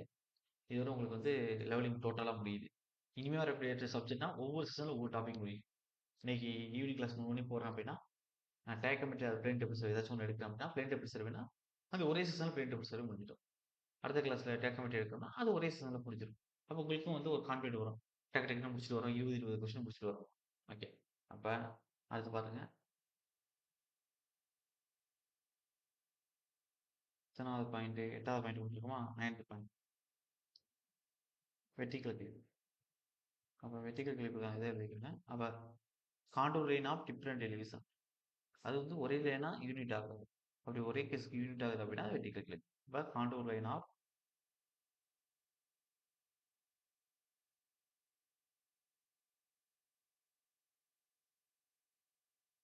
different elevation can unit to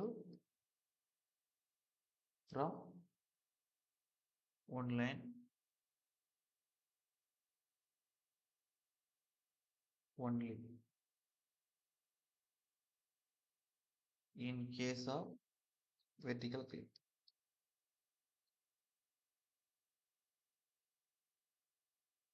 அப்ப 2 கான்டூர் லைனை வெவ்வேறு எலிவேஷன்ஸ்ல இருக்கு. அது ஒரே லைனா யூனிட் ஆகாது. அப்படி யூனிட் ஆகுதுன்னா அதை வந்து என்ன சொல்லுவாங்க அப்படின்னா வெர்டிகல் கிளிப்னு சொல்லுவாங்க. இது எப்படின்னா நம்ம ஃபீல்டில் இருக்கக்கூடிய மலைப்பகுதியில் சில இடத்துல பார்த்தீங்க அப்படின்னா வறட்சி காரணமாக காத்து பட்டு பட்டு பட்டு இந்த மலையோட ஒரு போர்ஷன் இப்போ இந்த போர்ஷன் எடுக்கிறோம் அப்படின்னா அந்த போர்ஷன் வந்து என்ன ஆயிருக்கும் அப்படின்னா இப்படி வெர்டிகலா மூவ் ஆயிரும். அதாவது இப்படி வந்த மலை திடீர்னு அந்த ஒரு குறிப்பிட்ட போர்ஷன்ல அரிமானம் ஏற்பட்டு இப்படி வெர்டிகலா இப்படி செங்குத்தா இறங்கி இறங்கி அப்புறம் இப்படி வந்திருக்கும். சார் என்ன சொல்ல புரியுது உங்களுக்கு? கிளியர்? ஓகேவா? அப்ப Yes, sir. இப்ப Yes, sir. ஆர்எல் பார்க்கலாம். இப்ப இங்க வந்து 100, இங்க 100, இங்க வந்து ஒரு 90, அதுக்கு நேரா இங்க வந்து ஒரு 90, இங்க வந்து ஒரு 80. அப்ப இங்க நல்லா கவனிங்க. இங்க ஒரு 80 இருக்குன்னு வச்சுக்கோ. அதுக்கடுத்து இங்க ஒரு 70, இங்க ஒரு 70. இப்ப நான் என்ன சொல்றேன்னா, நமக்கு 90ங்கிற ஆர்எல், 80ங்கிற ஆர்எல், 70ங்கிற ஆர்எல் எல்லாம் டிஃபரெண்ட் எலிவேஷன் தான். ஆனா இதுக்கு டயகிராம் வரைஞ்சா எல்லாமே ஒரே கோட்டிலே மீட் ஆகும் கீழ. சார் என்ன சொல்றேன் புரியுதா உங்களுக்கு? சார் இப்ப நல்லா கவனிங்க. இந்த கோடு 90, இந்த கோடு 80. இது பிரிஞ்சிருக்கு பாருங்க. இந்த கோடு 70. இது பிரிஞ்சிருக்கு பாருங்க. இப்ப நான் 90க்கு கொண்டு வந்து இது பண்ணாலும், இது ஒரு கோட்ல ஜாயிண்ட் ஆகும். நான் 80க்கு எடுத்தாலும், இந்த ஒரு கோட்ல வந்து மெர்ஜ் ஆகும். அதே வந்து நான் 70க்கு எடுத்தாலும், இந்த ஒரு கோட்ல வந்து மெர்ஜ் ஆகும். சார் கிளியரா என்ன சொல்றேன்னு புரியுதா உங்களுக்கு? அப்ப எந்த ஒரு Yes, கேஸ்லயும் sir. ஒரே 2 டிஃபரெண்ட் எலிவேஷன் இருக்கக்கூடியது ஒரே புள்ளியில வந்து மீட் ஆகாது. ஒரே கூட இணையாது. ஆனா இந்த இடத்துல வந்து இணையுது. காரணம் இதுதான் vertical clip. Vertical cliff. Sir புரியுது தானே? ஓகேவா? ஓகே தானே? Yes, sir. ஓகே. இப்ப அடுத்து லாஸ்ட். இப்ப ஸ்லோப்ஸ் உங்களுக்கு குடுக்க போறேன். ஸ்லோப்ஸ் எப்படி குடுக்க போறேன் அப்படின்னா, மேல சொன்னேன் தெரியுமா? அதாவது ஒரு ஆ வைட்லி ஸ்பேஸ்ல இருக்கும். ஃபார் அபார்ட்டா இருந்துச்சுன்னா, அதே வந்து ஈக்குவலா இருந்துச்சுன்னா யூனிஃபார்மா இருக்கும். அதே ஸ்டீப்பா இருந்துச்சு அது பிளாட் கிரவுண்ட் சர்ஃபேஸா இருந்தா வைட்லி ஸ்பேஸ்ல கான்டூர் இருக்கும். அதே ஸ்டீப்பா இருந்துச்சுன்னா பக்கத்து போய் நெருங்கி இருக்கும். அதே வந்து யூனிஃபார்மா குடுத்திருந்தோம் அப்படின்னா, உங்களுக்கு வந்து ஈக்குவலா இருக்கு ஸ்பேஸ் அப்படின்னு சொன்னேன். அதே ஸ்லோப்ல பார்த்தோம்னா, க்ளோஸ்லி ஸ்பேஸ்ல இருக்கக்கூடியதுக்கு ஸ்டீப் ஸ்லோப்னு சொல்லுவோம். ஏன்னா ஸ்டீப்ல தான் கிடைக்கும். அதே ஈக்குவலா இருக்கக்கூடியதுக்கு ஈக்குவல் ஸ்லோப். அதே வந்து பிளாட் சர்ஃபேஸ்ல ரொம்ப டிஸ்டன்ஸ்ல இருக்கக்கூடியது ஜென்ரல் ஸ்லோப்னு சொல்லுவோம். அது 3 எழுதிக்கிடுங்க. இப்ப இன்னும் 2 பாயிண்ட் இருக்கு. 11 பாயிண்ட் மொத்தம். இப்போ 9வது பாயிண்ட் பார்க்கலாம். கிட்டத்தட்ட நெருக்கிட்டோம். லாஸ்ட் 1% தான் லெவலிங்ல இருக்கு முடிக்க போறோம். இப்ப அடுத்து 10வது பாயிண்ட் எழுதிக்கிறேங்க. ஸ்லோப்ஸ். இந்த ஸ்லோப்ஸ்ல ஏபிசின்னு 3 குடுக்க போறேன். ஏ என்ன குடுக்க போறேன் அப்படின்னா, அதாவது closely spaced contour lines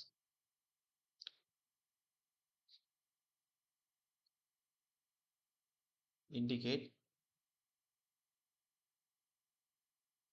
steep slopes. அதுக்கடுத்து பி என்ன அப்படின்னா, if they are placed far apart. இப்ப அந்த ஸ்லோப் வந்து far apart-ஆ இருக்கு. widely spaced-ஆ இருக்கு. I mean, இப்ப if they are placed far apart அப்படின்னா அது ஜென்ரல் ஸ்லோப்னு சொல்லணும்.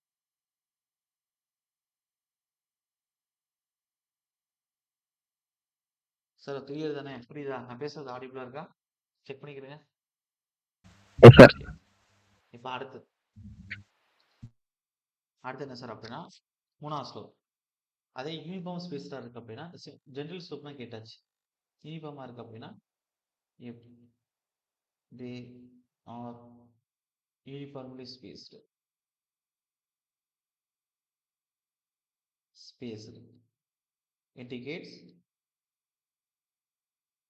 indicates யூனிஃபார்ம் ஸ்லோப்னு சொல்லலாம். That's all. அவ்வளோதான், இது முடிஞ்சிருச்சு. லாஸ்ட் கேரக்டரிஸ்டிக் ஆஃப் காண்டோர்ல 11th ஒன், அதாவது லாஸ்ட் பாயிண்ட். இதோட லெவல் இது மெத்தட் சொல்லணும் காண்டோர்ல. அது கிளாஸ் ஒரு 10 நிமிஷம் தான் வருதான், ஆரம்பிக்கும் போது அதை சொல்லிட்டு முடிச்சிடுறேன். அதாவது இதில் சமிட்டு, அதுக்கடுத்து நம்மளுடைய வேலி. சமிட்னா மேலான பகுதி, வேலினா பள்ளமான பகுதி. அது ரெண்டுக்கும் காண்டோர் எடுத்து நம்ம பிளாட் பண்ணோம்னா ஒரு புள்ளியில் வந்து மீட் ஆகும். அது ஒரு புள்ளியில் மீட் ஆகிற புள்ளியை தான் என்ன சொல்லுவாங்க, சேடல் பாயிண்ட்னு சொல்லுவாங்க. அப்போ the summit and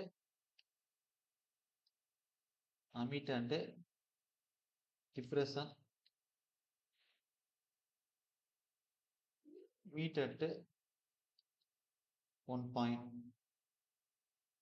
This point is called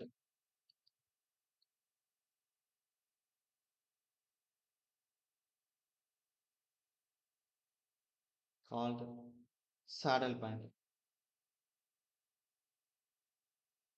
எழுதோம்னா இப்போ நம்ம இங்கே இப்படி கொடுக்குறேன் டயக்ராம்.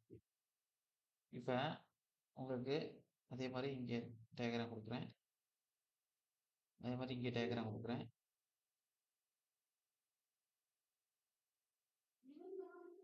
ஓகே, இப்போ நல்லா கவனிங்க. இப்போ இங்கே 100, இங்கே 90, இங்கே 70, இங்கே 70, இங்கே 90, இங்கே 100, இங்கே 100, இங்கே 90, இங்கே 70, இங்கே 100, இங்கே 70, இங்கே 80, சாரி 70, 60.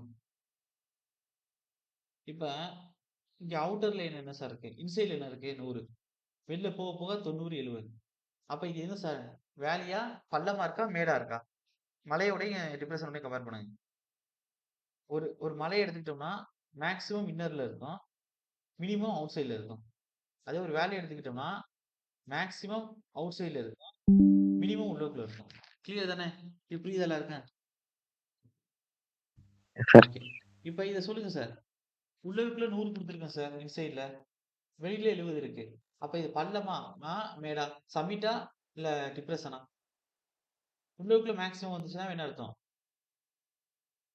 மேடு தானே, சமிட் பாயிண்ட் தானே, ஹில்லுக்கு தானே எப்படி வரும் சார்? ஓகேவா? Yes, sir. அது இங்க வந்து வெளியில Yes, மேக்ஸிமம் sir. இருக்கு, உள்ளுக்குள்ள கம்மியா இருக்கு. அப்ப இது எப்படி டிப்ரெஷன், பள்ளம். அது இங்க வந்து வெளியில மேக்ஸிமம், உள்ளுக்குள்ள அது இங்க டிப்ரெஷன். அதுக்கடுத்து இங்க எப்படி இருக்கு, உள்ளுக்குள்ள மேக்ஸிமம் வெளில கம்மி. அப்ப இது எப்படி இருக்கும்? சப்மிட். அப்ப இதோட எல்லா உச்சி புள்ளியும் கனெக்ட் பண்ணோம்னா ஒரு இடத்துல வந்து மீட் ஆகும். இது இதுக்கு போட்டீங்கன்னா இதுக்கு போட்டீங்கன்னா இதுக்கு போட்டீங்கன்னா அப்ப இந்த புள்ளி தான் சேடல் பாயிண்ட். சார் புரியுதல்ல இருக்கேன் சார், புரியுதுன்னு உங்களுக்கு? Yes, sir. ஓகே. அப்ப இதோட காண்டூரிங்கோட கேரக்டரிஸ்டிக் முடிஞ்சிருச்சு. இதுல 2 டைப்ஸ் ஆஃப் மெத்தட்ஸ் இருக்கு. டைரக்ட் மெத்தட், இன்டைரக்ட் மெத்தட்னு சொல்லுவாங்க. அது வந்து நான் அடுத்த கிளாஸ்ல வந்து ஒரு 10 நிமிஷம் கிளாஸ் தான். ஆரம்பிக்கும் போது அதை சொல்லிட்டு உங்களுக்கு டேக்கமெட்ரிக் சர்வே இல்லை பிளேன் சர்வே ஏதோ ஒரு புது டாபிக் வந்து உங்களுக்கு ஸ்டார்ட் பண்ணுறேன். ஓகே சார், கிளியர் தான்? டவுட் இருக்கா இன்னைக்கு? டவுட் இருக்கா யாருக்காச்சும்? டவுட் இருக்கா உங்களுக்கு? இல்ல சார். ஓகே சார், இதோ நான் கட் பண்ணுறேன். அடுத்த இல்ல sir. Okay, thank you sir, thank you.